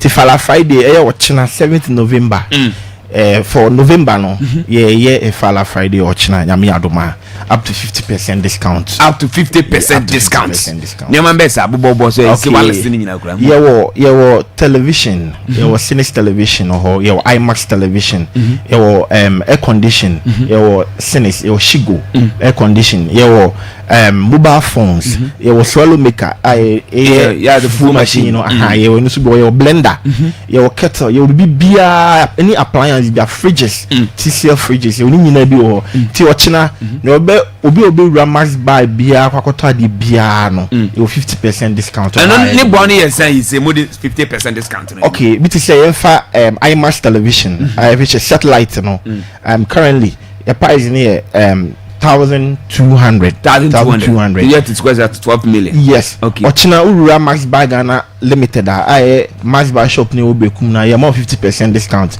to bit me anya ni bia be 70 series pe wow okay 700 Ghana cedis 700 Ghana cedis obuti na be fa Max by IMAX TV 1002 na mo maka microphone Ghana for who do you know okay young girl man okay your air conditions for air condition 1.5 or 2.0 your fridges your tabletop fridges I can see your apply your fufu machine I FN swallow maker your kettles your appliances be bree oba max buy obinya up to 50% discount yet so amount. Man, what Techno come on 30 was it? Yeah, Techno or come on 30 or come on 40.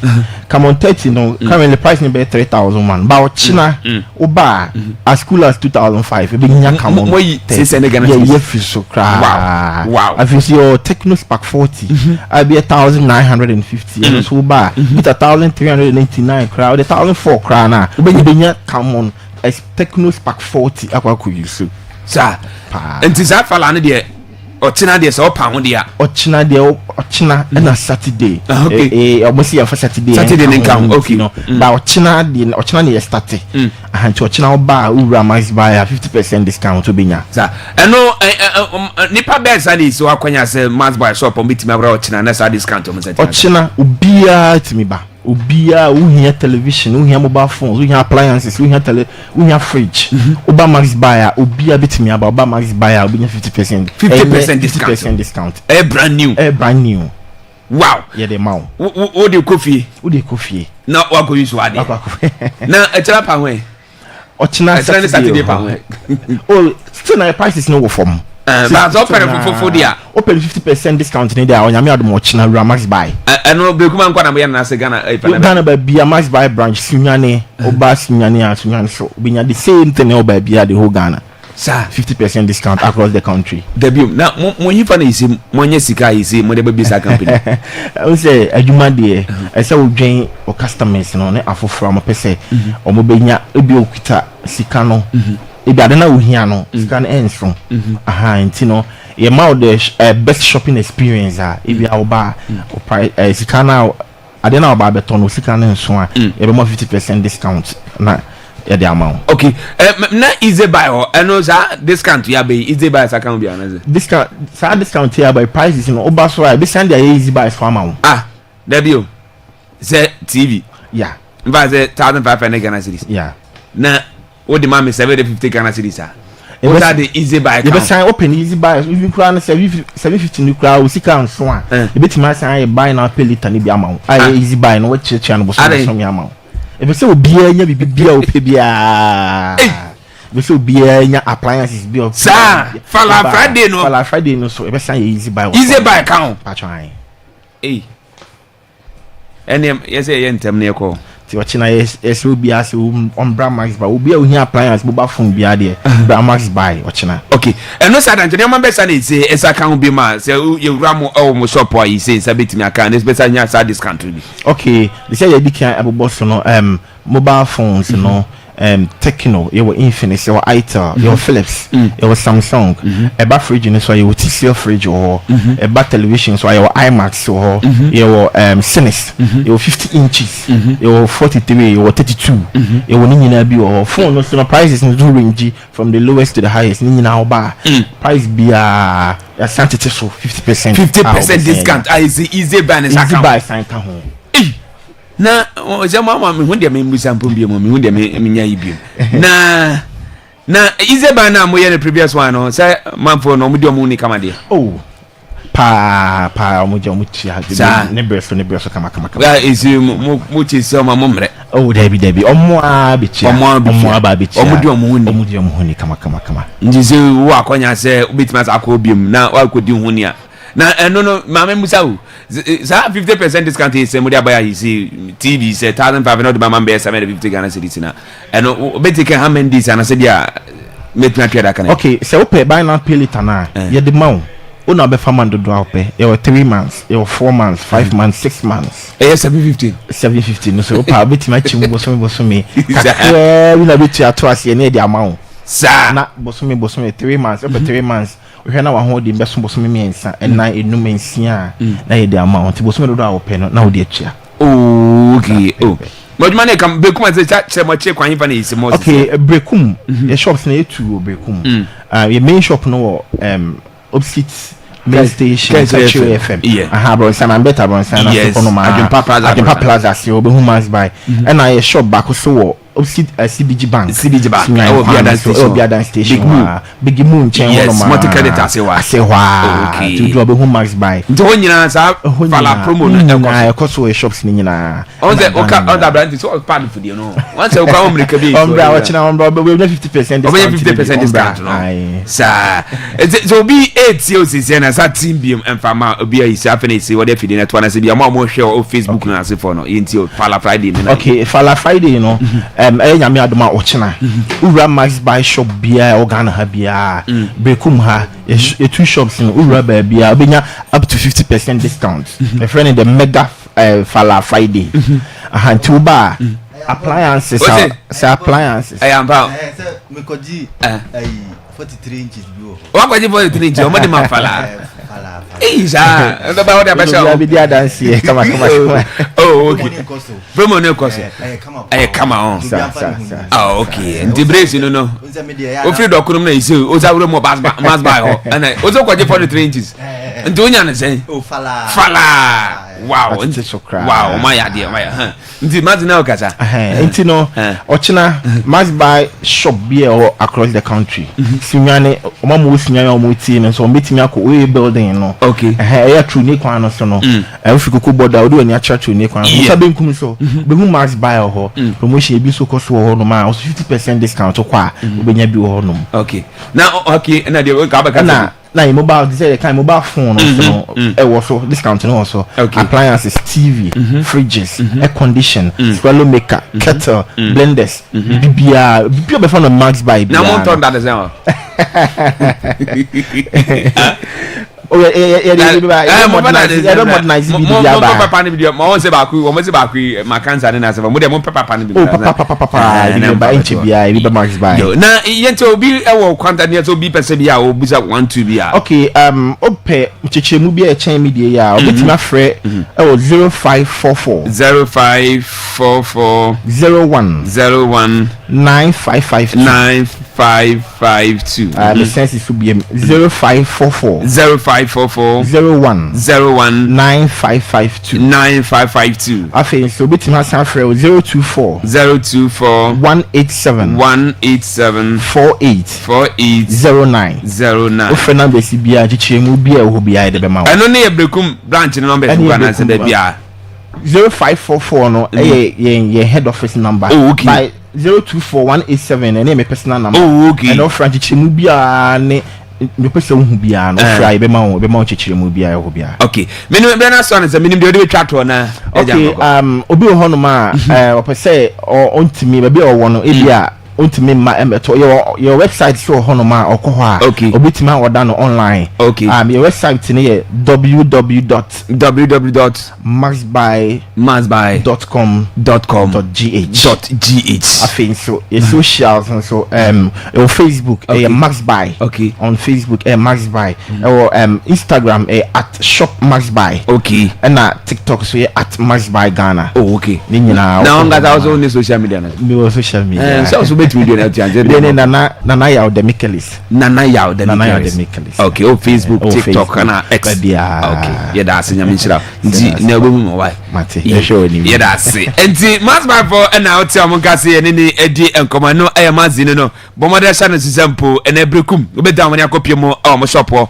Ne Fala Friday no ayisa wa kira start no. Obetimi ede ho ahyem bi. Obese ne nkancha za TV 1500 ne Ghana cedis. So kwa ede ba ma 750 Ghana cedis. Ano 50% discount and see ya de ma ana afis so say 5600 Ghana cedis no. Oba ede ba ma 4700 Ghana cedis. Ompewi na pede. There 4000 Ghana cedis no buy ba ma 3399 Ghana cedis. We a 50% discount and they see ya de ma for no nya sam ketwa. So per AC now on the 1.5 2.5 outside 2.0 ni nyina no obenye bi e ho. Techno phones na pay was it 30 and afis so spark 30 no and afis come 30 ni nyina no obenya no for IEC ompewi na pede. But more than a shemu na kopie mo mo me office wo. Omon ye nem catch FM and the me hwem e wo man better say ajepa plaza say ope odu am say e ka mo ana afis so next so omon CGB bank no and see e den hwe omon multi credit bank na say ope odu am say e ka mo e say omon ban big move fast food do us see ne Fala promo no china ana afis so ne memenda so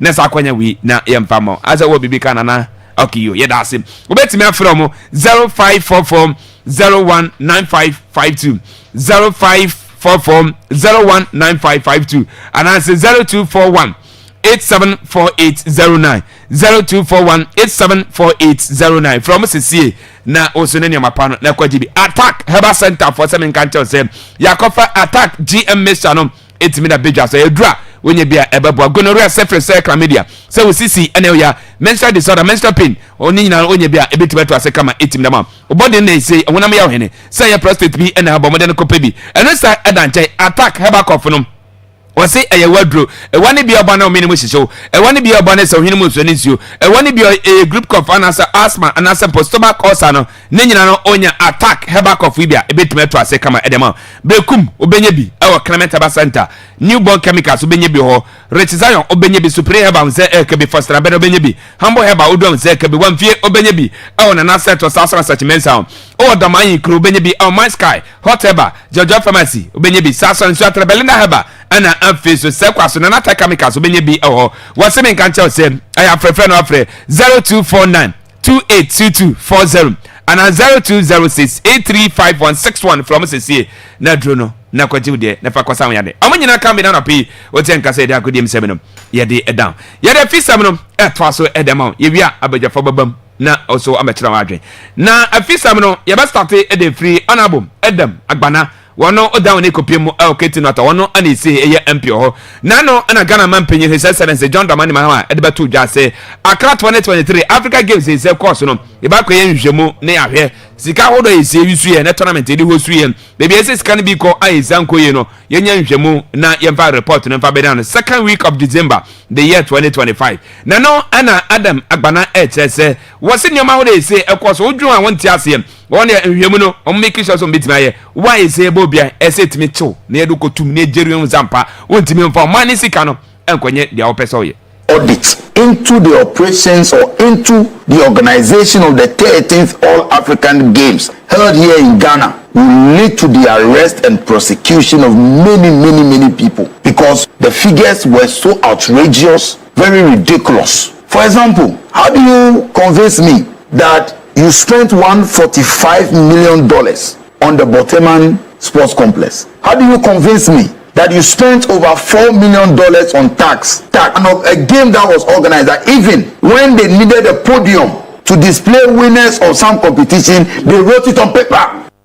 You we and Sema honorable Adam Agbana or that tuja na dan kokuye boa wono na Africa Games no I say of course media no any head ali so na dan no na accreditation what they say your man for air say wono na say sika na kofa nsem I say $4.5 million what that paper we shaman for fatu mukom na asifo and na we say sansem na otie we say otie na nwa seman for ekasa na mom ne de sampo Ghana man penyin so ba be nhwem we so support 1000% se wanya nhwemu na nukre no embedded.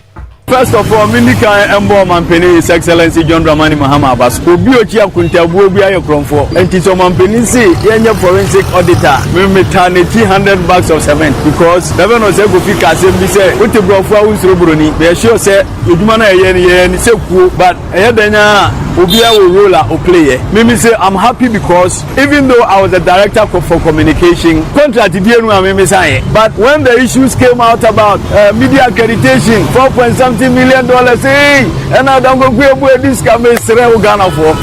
Media accreditation, all the contracts, as far as I know, were handled by the ministry. What they were doing was that they were discussing the details with us. But the financial details, so because some of the many who contract to be for the African Games, say you're blue, say you're black, let me come and throw and say when you're meaning. And it's a rumor now, because I was the head of the media department and I head of communication for the LOC, media accreditation, can you do so?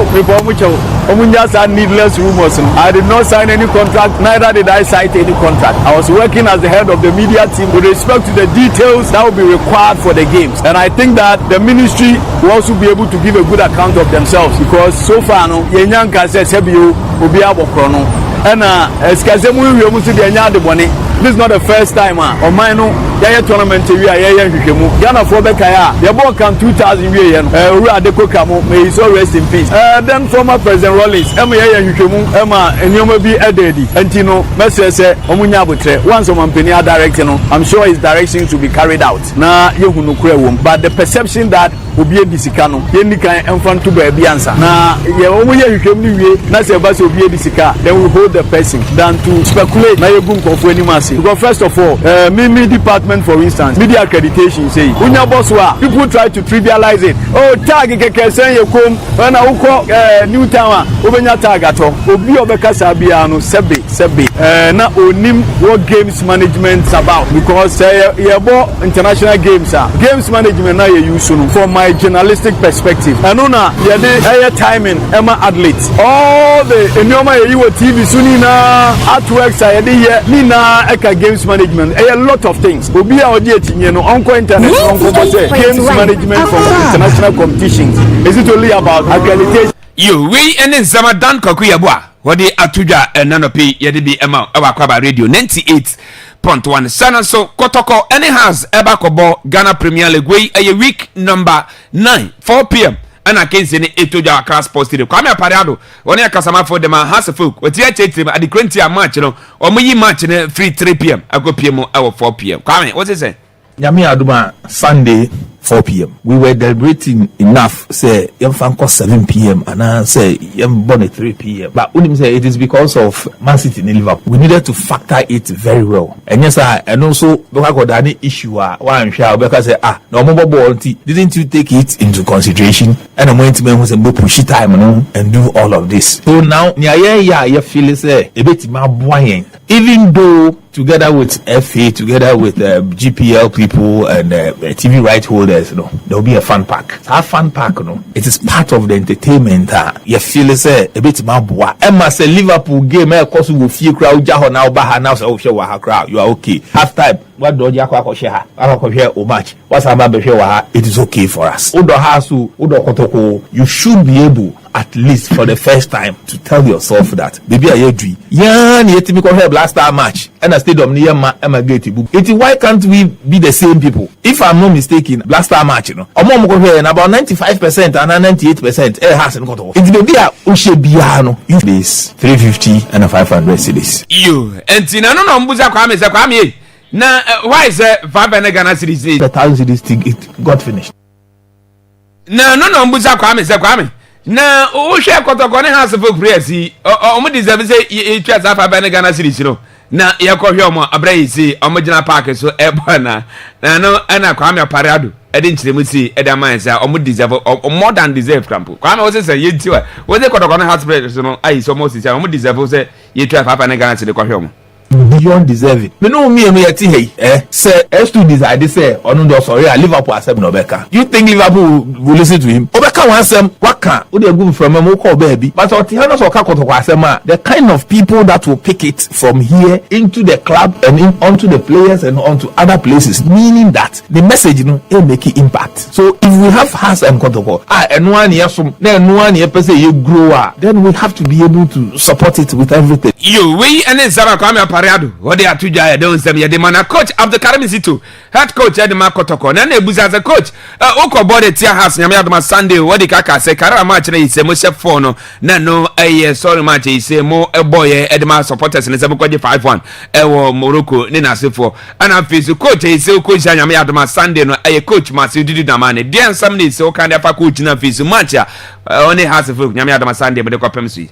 As a folk in Kotoko, everybody knows how the game is. It is one of the best and one of the most difficult game between the two. So everybody wants to win, just as we are going there with the mindset of winning. So it's like you plan against the best side of your opponent and then capitalize on the weaker side. So this is what we are doing in short to meet as a folk. Didi is a fantastic coach. I've worked with him before when he was in Kotoko. I was the manager of the youth side and he's at the top of the premier side, and then the telepathy between us worked a lot, because when you look at the result, we won the Premier Division twice, we won the under 20 twice, so it tells you the way we were at that time. and we are still, aside Kotoko and Hasselhoek, we are brothers, we talk a lot, and he's doing well with Hasselhoek, no matter, but between Kotoko and Has, we play twice. We beat him one, he also had us during the gala. So this is the third one to prove to him that maybe the gala, as I said, to me, the top four, the timing was very bad for Kotoko.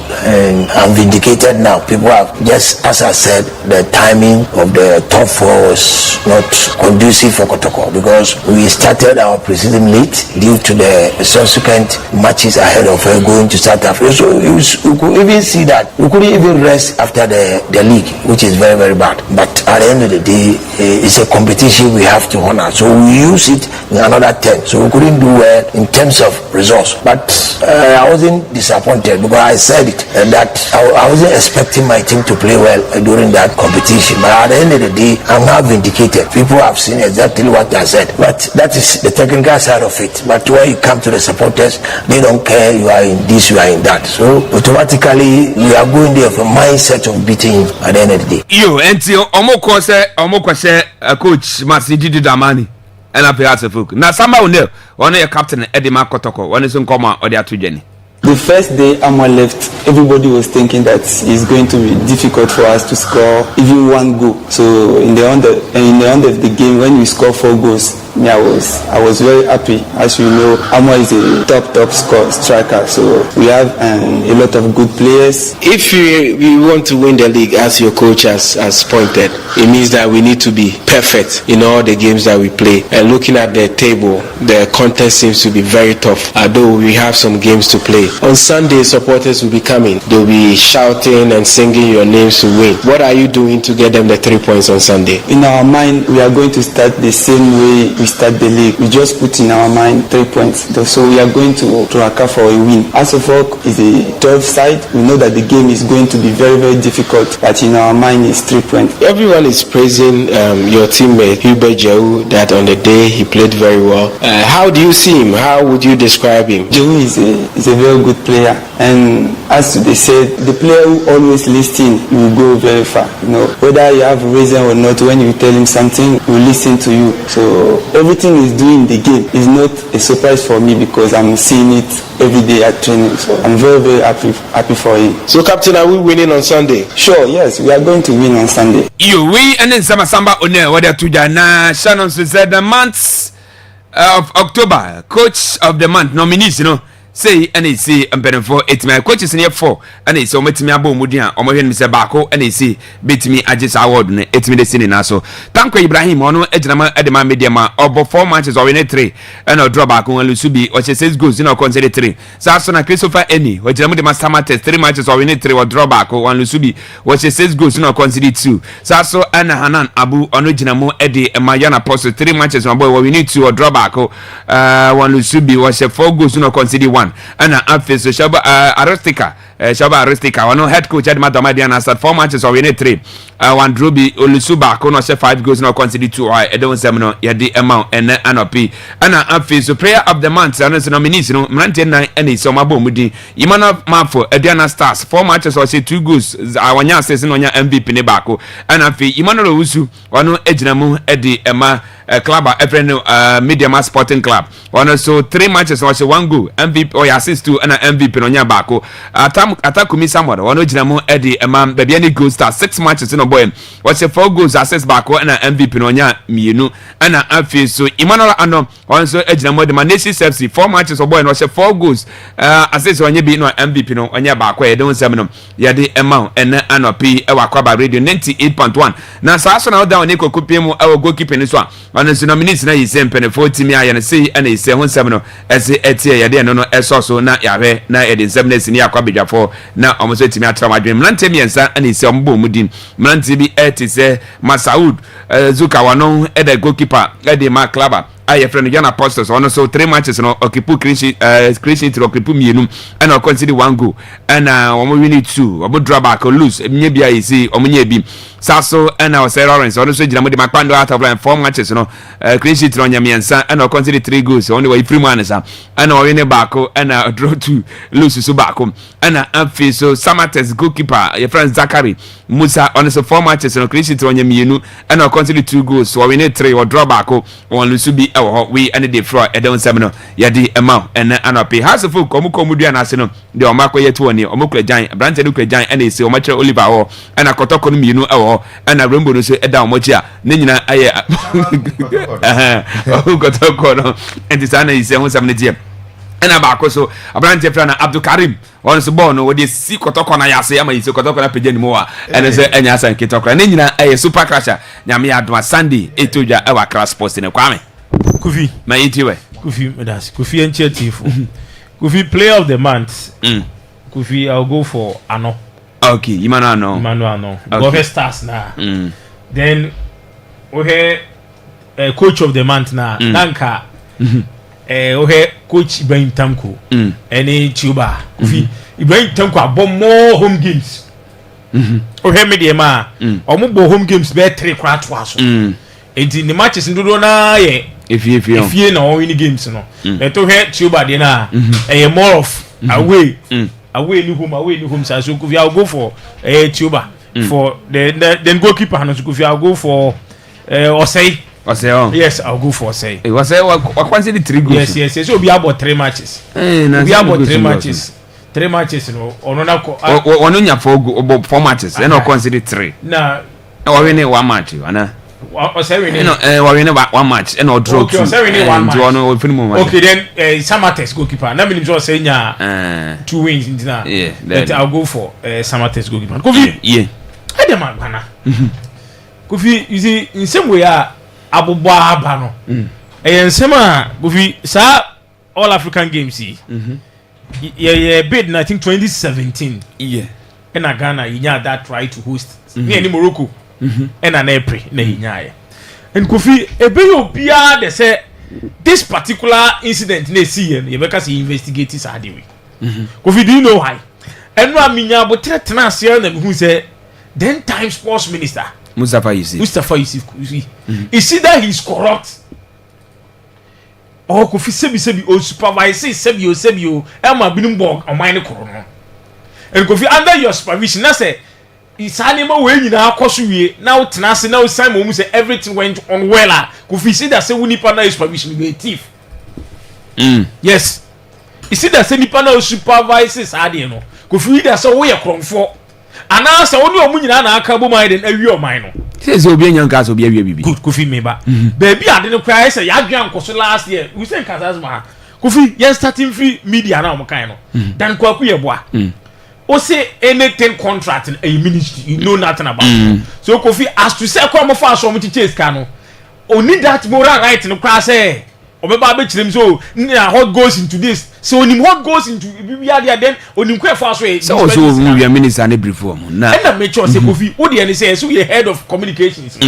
so ebi accreditation na Kofi omo ye no kwa ebi na wo dan kwa ku ye bo a you know nothing about it wo dey na say ya accreditation bi di wo dey na say ya accreditation di aba na yes ye nchem former media for no Kofi that is your job as to say him for accreditation no sika say na kom dan be rubber now mo dey shame rubber no body Kofi I mean no payment here Kofi ebi dan kwa ku ye bo a you have no unim kwa sika sem for so eden e ko he wo dey na say you are head of the communications yes communication bia yenkwa we when it comes to sika sem a enye wa asem anything o say yes we ya unsuro Bruni no yeah otibra fa unsuro Bruni Kofi onu nim say aiba sika sem a ne ho ankuwi so Kofi oncha na asem to the extent say oni obi anya o men na nso be defense because so yes be defense abechima ye be nso be twene wura mu bi na dey say about ka more defense na because say you should leave the case say do come my first explanation is say when it comes to sika sem the contract untumi ni de ni untumi ni pa ni de ni bi onim ho hwe ba o say o ka say tag keke A4 sheet ni bi say tag keke dia dey no je o ya be justify say sika na ewuram na di say ewuram no so you say o say be justify enye tag keke we kan dia then o ba be justify okay which would then go be one wow enye o na so be justify What my young say when it comes to near course we are now, all the end days. Kofi the amount na you can say, you're spending over 32 million war game village. Game village, yeah. Game village. You can't game village, not matter. Yeah, see that moon. Yeah. Legon hostels now. A woman be never high, chiche, the air conditions, near painting on your air camera. Kofi and the boy sack and do not something. Kofi Legon Fonas is dying. Almost Danya Kessia palm, you know me pictures. Now my year, then almost see never first students in 400 from start to finish. Legon Phone broadcast $16 million. Tell me, no more than cement and commit. Legon Phone broadcast, near the young consider no. Eh, say, renovation, yeah, Legon Phone dining be, and a yako pinty, and the air conditions. A combo when they had the Negusa amount, no. I think they are around $60 million. And they had the $60 million. And the Legon Phone started Akwaaba, I say, I shall from scratch to finish. And no first students in 400. Or more than $60 million. The Kofi says, ask him where you catch the wire. And this year, human and Nico is here. Kofi, they do be. You say, Bianina, you 50 million. Who did say countries need your money? Do Morocco for the cooks. By some of the countries that need do yes. Some of the countries the one cooks by no more and even South Africa for the course golf no pitch in you know. Yes, they be complain about bicycle and also pass and quiet on one games ni bi. If you on one games ni nyina no. Yeah calculation of at least e buy nyina na e ma e feed nipa $15 million no go. Omo dey say nipa ni nyina ka when na be say the whole Ghana no school feeding program na ye no. And I say free SHS and the whole Ghana no every semester be assign you to adema cooks no. Sika sign the free SHS secretariat and say mon farmer free SHS for feeding. And we the whole Ghana senior high schools na coffee nipa o best in kwa no so enjoy mobile games no. Nipa o break senior high school. E do so mobile games that's nipa be 5,000 e buy you. Coffee games na break African games no. O best. Presec, James, any mistake but mo ya and the baby on the. Coffee no mo ya feed you mo $250 million. Yen video mo $50 million. So Kofi nsema obi e ka se yen hwehwe mi de Kofi edis ye wiem and me sports minister na ebia Kofi me di ne ho yawo and you see that say sports minister no o ka ho no mu wi o man no sports minister me yes Mustafa Yusuf o ka ho no mu wi o man we Kofi game village ne yen fa no Kofi stadium a yesi here no nan ka say games ne be ni na say yen ni one place o no but the point say ko ba bia botem a untinka your your tracks titan tracks or your swimming pool or you will be even football pitch can say nya be 5,000 capacity there or Kofi yen say en ko Legon Kofi yen ko Legon titan tracks na mo ka kire say e ka ho no na Legon for yes sports na mo tumri ka ho say be na nya standard say Legon for yes sports no mo tumri ka ho titan tracks ni so meaning say one kwa new titan tracks upgrade na dey den Kofi do ko ka ho Kofi as a separate sa ye ko ye game no Legon no na almost stadium is 70% complete Kofi ye mi so almost 70% complete no sika omo share from the scratch close to 70% no ye dey 30% na dey be count Kofi and do so change omo share from scratch nti Kofi kan no be say me dey matter kwapa I think na $60 million yes from start to finish Kofi kan no waka say titan tracks no Kofi assuming say me dey ma dey no dey nya Legon dey so tell me dey ma dey the Kofi yen wide then yen for $5 million in count and yen for $4 million count and yet $30 million $20 million and the Kofi nti obeso mo ka kire say titan tracks no hono kwa $10 million titan tracks na wo park ni so no kwa $10 million maybe o me be car park ni na Kofi ye bosi kana $10 million se ka $1 million Kofi yes ka kitwa yes ka kitwa so bosi kana dia obeka se ye ka Kofi die ntia me ka se sports minister sebi o ya ma ya se mu bi ya hu se o ye krofo former sports minister ni ya krofo de se Kofi o ha no call committee ni so e no ka kire committee ni se GBC for ya mo $3 million close to $3 million for the coverage of all African games no and the GBC for me ka kire so mu nya $105,000 yeah Kofi entie sports minister official broadcaster for the African Games, the 13th African Games, and I can confirm that full payment have made to GBC. Do you have per chance what the amount was? I can't recollect the exact amount, but I know that it's in the excess of $3 million US dollars. You paid GBC yes. in excess of $3 million US dollars for coverage of the All Africa Games. The benefit total payment to GBC's for GBC's benefit, I repeat, was $105,000 US dollars, and that is what we got. Nti asemwe ukọ pray bi asora sofu preach you maybe say hwan e na oginity ufi now minister say omutua close to $3 million e na di ma GBC GBC for sika yenya ne ye $105,000 kofi sa asemwe nko call for forensic investigation that particular asemwe calling for forensic investigation because now $3 million against 105,000 Kofi ebese hani China Kofi ebese hani China because sikana ye kan enye sika keto $3 million obi be catch so no even $3 million ne ko kan na ye send GBC for nika e ko fu ni say games ye wie ya ye di sika we nyina achi no yo hotels mo send hotel for nika volunteers e ba ye no a e se tu omo kan no the police for na e pam volunteers ne send volunteers nika so as a minister ko fi senya wo kura na for sika no na ye be sa nkunta we betu ani na supervise sa nkunta we gitum say e ye ka oman na boy e no kura ko fi are you not a thief yo me na say ye ntwe na hwehwemu ne omonye wie why yo Kotokone has and somewhere koso na sa AI generated images na we and in fact they're very interesting bako at saying oak tree na say wa fa jan and or the call hunting okọ eneja chaba we yi kotoko mienu aba obitu for mo na secretary what is say house of the kotoko for ya hanam e wa ha and uye no so free ho a hey they were tuna see o na the house me papa boy na the house for ye omara kotoko team na there omo ye we no omara be real say because who bet je no na ni abro na ni abrenti bona house bono say jauno o ti say Jordan Opoku almost similarities almost a lot of similarities and the only difference is when maturity comes with age. Until you get a Jordan born, no mature that of course Hubert just or mature and say what to me the maturity here. But then profile necessary. The way Omukutabo or more ability to read the game, passing. Hubert who say Jordan Opoku the only difference then they say Hubert Kutabo no Jordan Waji no passing or J on the open and no but Hubert no Okutabo no, and I think Hubert had more goals. Ebia I've watching the goals now since but then he's trying to risk and be shooting a lot from the outside the box. I didn't see Jordan like that. Jordan was more central on cornering too much. He said Hubert cornering. But then when you look at almost stature, almost brilliancy, ability to read the game, almost a lot of likewise qualities. But then Hubert is a different breed. So let you said you so nebo ne besiako. And you be no pariado aka.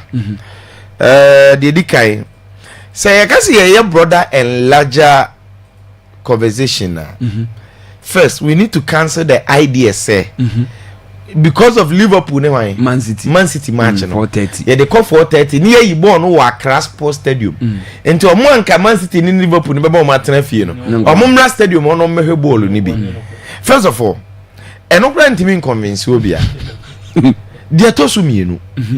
it is never done anywhere if opese uton league in a proper and you are using other league to entice them. Yes. And I'm better than any other league. What does it say? So Liverpool match in Inti no one feel a shama emradia. Or better than shama. No any Liverpool match no other than the baby. But when the Ibo no studying to a reference of no quite te Swako Hebi. Average home. When they want to protect their league. Omo other league so. Stadium Ombo, who's ready a stadium hall, and baby English Premier League who could display Spanish La Liga. But I have to tell you my JJ, but it talks about innovations. Then your mind penny for a person more in TB Fakwem, beam Fakwem, which is a way and Fakwem. But then, if we are time sensitive, now you do level where we have to think about time. Now you have to see it matches 4 p.m. money ya. I'm penny for you. Who say my day? I didn't have been crying for over 7 years now. Me started cast as already so no. 2018 and I'm said abi me nya any sabi reasonable and not tangible justification as to why we should be playing our games changing at 3 p.m. because yeah nanam time in at 3 p.m. And we are kataban way.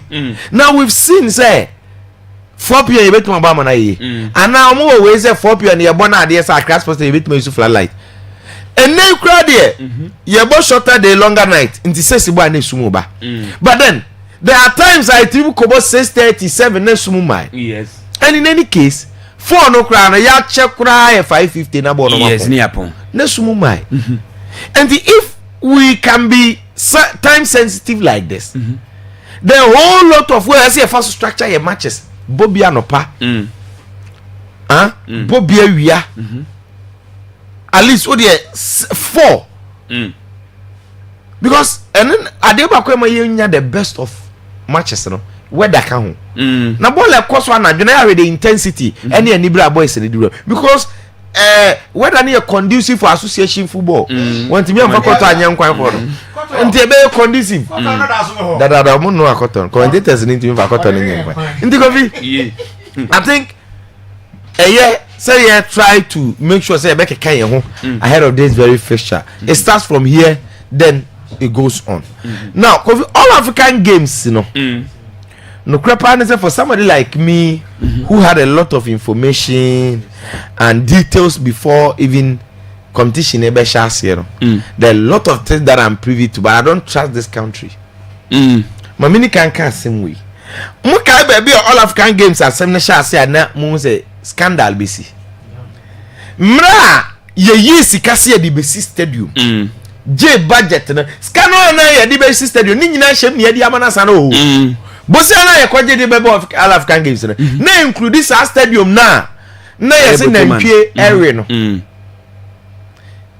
Enti edu rush hour yenye ne yempenti yenye say mo bia nka nchiro say na bibi besi na me from nkoma me di kadi because I had people no mo wo into the committee ne nkofo na ye adwuma no information me start say ka no na chere me say even before say all of ka get ye nya shase kra na go first start this can half asa ye nya shase no next can half ko na say me mabeka da de bia nsa na me repeat me ho because I've been consistent and I'm make answer 98.5% me kai because I no kre nti me nka asem say me bo me nti de bia no e kai me asem no esi asem ni hwehwe mu no edipa but omo test be furu different just omo go to furu sasem we so omo hwehwe mu wi a just omo to furu your team ase no onim de make so omo hwehwe sasem we mu wi a nipa enam no so ade be sisi ye no e bia e kire for ba kesepa na omo go to furu yes make bibia ko because nipa bi so omo front ade no yemfa wanimu nhya ho na yendwiri scan mfa ho ndi yede wanimu nhya ho na yedwiri scan fa ho a se wo na ese nke ye chew ebo a ye chew wi a na wo no wa be kire se nyamea na wa be yi wo nkrofo ama nye sa ba ye se no jama untimi manager akwati wadai ba de tribu ade oh no wa tese kwa me nkromata obi di agi bullet man nkroma o ja so kan wa se wo yire wo ma da bi o se ta ma mo chi o mo nyina no you bet chance free untimi oh sir bankai no etoro efiri no oyo amamba pa the biggest betrayer in this country we have a camel no you see o mama after ma ya de ya ne ka no mate ase o after de ne after so mate ase o mama yen so chebat o de header ase so akwetiri wede woni me yes obi born kroma tuo bodyguard ne de no chest give wo de wani obi sa family na ja akwetiri imagine na o se ngba sa se no dia samia mu fili na mbamu samia nkroma mu fili samia nkroma ni ade o de chest akwetiri yes to prepare you see atem na de bia ye ka no general manager no I finish will be a Ghana for you. Obi adwiri masa. Free. Kofi. Free to be free. Manager did say. What mo brand bi. Enti ye be twere nso aka yesterday na why? Yesterday no. Yesterday. Free to me. Man for stage. Say dey nya we ye de beta. Ye de tag no. Ye de beta no nya motre. I say on Ono adi bi kan. Na why am na bro. Why am na bro so masa. ODB akọ meche no ODB no ODB ope public symbol ODB obi na fa na adwuma still eso obo ye ni bibi ODB masa obi ka jozo ko twetre na utwa utimi nka se obe yi nipa na twetre na manti yama ho fa ho ni no we are companies so in law ni o bo so mo di se ni nyina no we are me say who say no mo de man say any ye kira bu ye bi you committed the crime yanko o de yanko ya nim sama me ba jo after sport muni program bi ameka sa asem after sports no muni nka meba ho me jeli no oka ho me say next one mo de be tag no ya nya ni no yanko ya nim language aside man 4000 na de man say nya munya Kofi anti all African games are there no nipa na obetima yi nkrofo ama no wo nipa na obetima yi nkrofo ama no wow nya doctor sorry nti de tie ne say asem ne de beba be wie say bu ko tufu no say me nkomo no no me twa o mani so no the way I started dan kwaku e bu asem no e hon na free o nti na o ka say onim ho hwe no e hon na free because they fought the man dan kwaku e bu ano o ne man na presso afọ no uni maybe on office na wo Accra Sports Stadium na nkasa no on say VIP ni wo say yes the director of city no offices bi wo ho e ho na on office e dey call Blaster Square me da say wo ho okay nti me maniga ni say e bia dan na mawuram but they been there ama be ho oh okay nti nkomo na e koso no nyenze me information and also set me for obi da bi o me be ha di ni me Ghana Premier League me ko ha mo ana be so mo na machi no ho enti ko vita wo yes dan ko ku e bo aye baby am no be ya adwen wo issue ni me say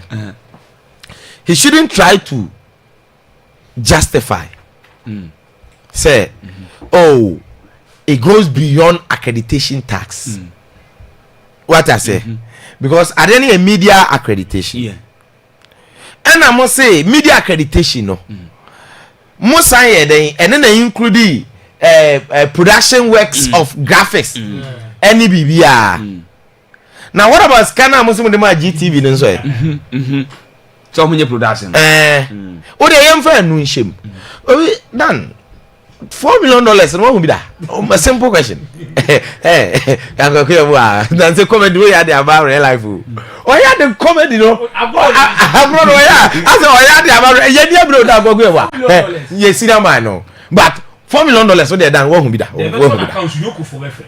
be that or hear me who be that but Kofi dey tell say sika na ye kan wan sem sa no nkomo na ye no wudi wa ha no wasi complex 149 million na ye Ghana nyina Dubai kra ba kase but Tema Sports Complex no kwa $149 million without pitch without and na Wembley Sports Stadium cry say na ye Ghana nyina kra ba je say yo mate ye da say Ocean Kofi Tago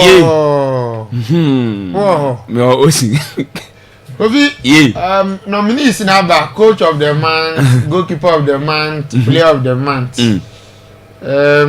coaches na ya de no na do Arestica ni Tanku but I will give it to Arestica because of that way wins no I will nya no okay in fact o ya de any dem na wi ama no obam yinti ni he ka kire no ena go bi player no so nanka atakumi nso no she obo 6 matches 4 goals but 4 matches 4 goals na no ana mafu nso mafu goal no dey ehu ni ma ye be ma atakumi because she has our way yes but I say Emmanuel mafu no one game about 3 goals ana Emmanuel ano one game about 3 goals ɛna baako pɛ ɔhyɛ 1 de aka no anhyɛ goals nti sɛ woka sɛ nye numbers no ɛne o final ratio a Ngatakumi had been scoring against big games big teams what I say ɛna ɔno no in 3 matches na onya those 4 goals no but already 2 matches hat-trick baako oh the omde ma goal no na ama yes don't say oh say go of the month say go of the month yem fan rap performance no the yem fan matter after he's been consistent never matter ana Kofi goalkeeper no so Lawrence was say Kofi he's been consistent oh yes but you're consistent 4 matches on your 3 crazy but consider 3 goals I don't know man I be the honor or keep most clean but consider more yeah by Emfama Lawrence okay yes alright see Kofi say cause a forensic auditor. It is about a detailed report about financial examination. Let me quote from my page here. Forensic accounting.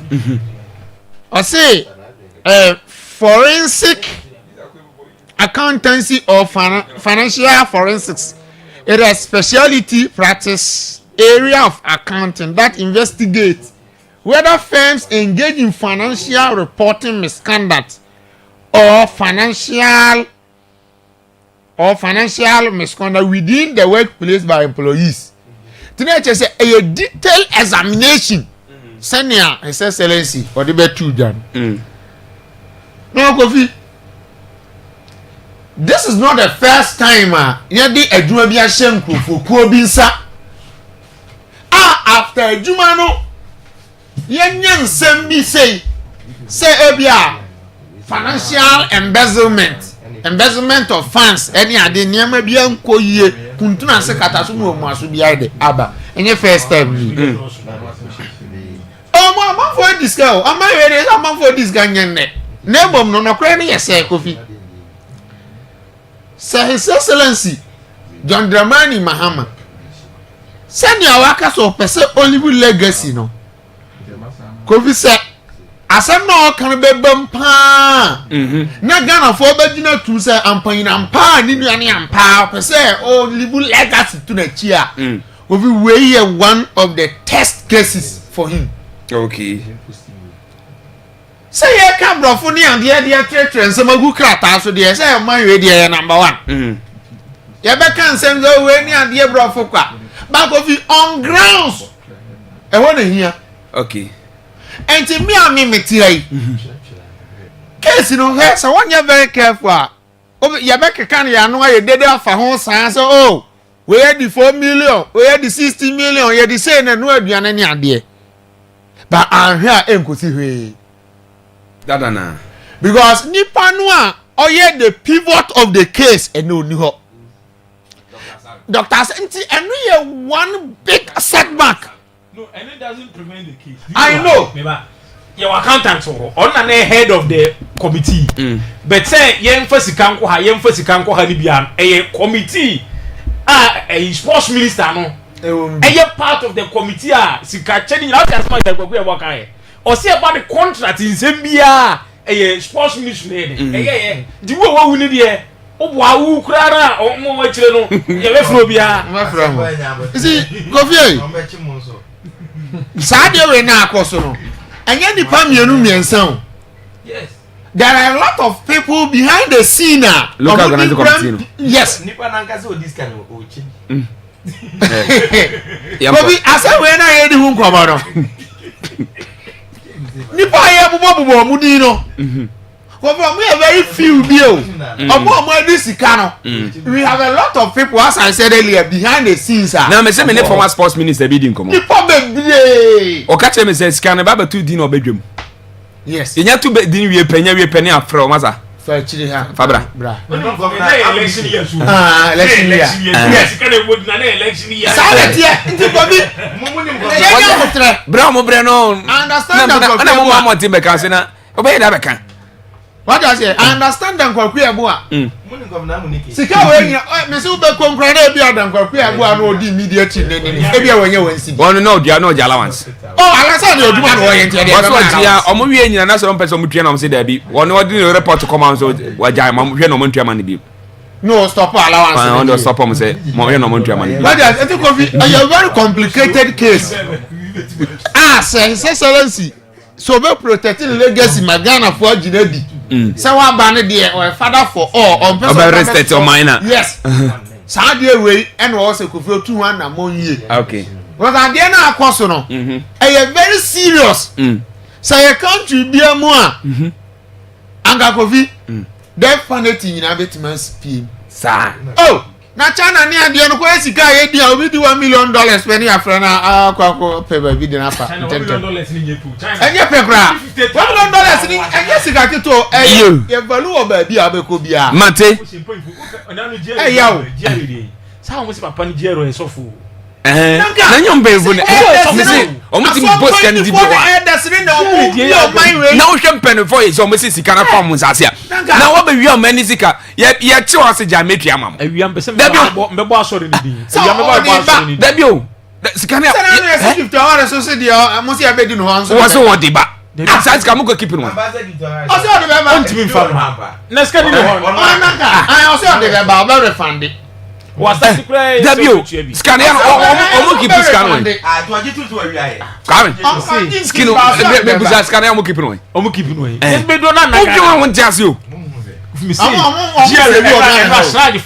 Abacha Nigeria who ni sika gu ayi dabio o de mam buza sample question fo akowia me ayi me ka wo ya ma do tutu me condition me ye che na wa se me de banti ndi enya o ma ye mna to obi akofa body o ye che o se ene ye na o yenya if I search for the report you about Jerry kwanya corruption akoso serious nipa odano ne ye sofo a obo clerical ojina so de demu yo ye na so any party say wa 0242020208 0242020208 kakre bi nanu echi no na DJ Rango abetwa so e de ama na anopi yemko first caller na yemko fa no e edun hu dua na omudi yemperefo omudi die de mpero omudi o se wo ye so se nyankopon wo ho de Kato se pe Canada ni be ko ni ko ni tufu hwe ya unti ze no mani bi ko zo ma sa odwun unti aso announce me pa na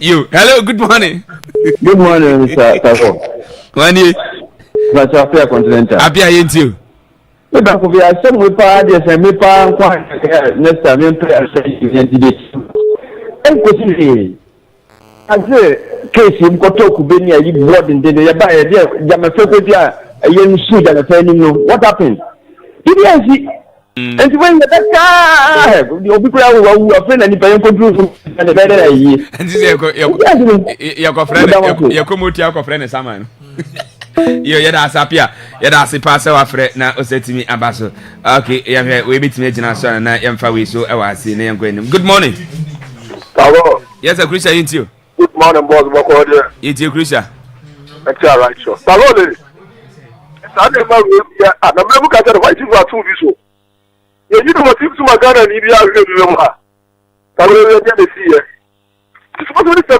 be able to scan there so no we no di no head another move Mustafa na nkasa no the job of what minister be here because all the crime we dey na come support it because we are to tell what over force complex what means be back kura this cover mo ta se atago ya wo ku be ku da ko to be la zo fe am sure say bali ma ko finti e bo baba ya da se papa se wa frɛ na setimi abaso na ye crucial no ye hwe minokasi the small boy danger obonyum ti sempen for wawrem ai se wa hye ne machine ti enche oba be ginedwa 0242020208 0207573003 network no my den but o try na so to me be fa kakra na no echi no na ya wi na ya page mu na DJ Rango abatwa so e de my hye no enya sam kitokra ndi si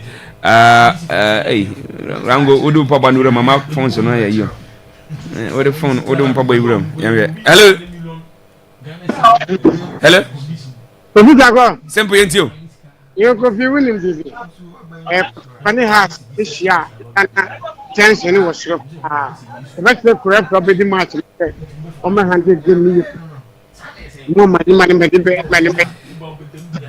simple me say ofra ma use phone na ja so use hands free no di ma ya na kasa na no e phone wa mesro next ofra ya no use phone and kasa. Hello, good morning. Yes sir. Sile. Okay, jai you. Good afternoon, I want to get back to the TV and make it. Come on, I see a couple of you. Yeah, I'm going to buy a flower. They have a farm in Cromano. I know now a Platia, a community number. Yesterday, a bomb on a video go for the what would you do that the video I could in the body? I buy a put up flowers. I will come and yada sipa nya misra yada sipa se mumperefosi eti program bibia na timi akorete yada sipa nya misra se otimi abaso na oso otimi abechichirim na enti ase etimi ayedwuma yada sipa nya misra papa enti ocean history ya se mo kwame kuma obu o mind kamde nya wo dizare zeti enti yamfa course ni nsi network na ha nwumre ye ba e de aka na betra so e de ma happiness DJ Rango ye cheche obi bia nyango ponka obi ano nya obi da na koma so kama emfama no yes baba Kamara say me wish on K happy birthday Kamara or by on K sa on nya hwe minimno yes Kamara on musa bro no nya Dr. Labi sa yes side ho no ye adwuma ti Kamara say on Kamara na dan fu yidi ye wish happy birthday Kamara say me twere dia you what's it friends on K you and happy birthday and come from Kamara was say am fast video so near ma wada pa on K and jiwe never be birthday na pedi one for picture ma ana on K woni picture on nti yankwe woni picture yanko happy birthday to you happy birthday to you happy birthday dear happy birthday to you. Okay, say Rango twa so the amount nyame adoma enanyimri ye beja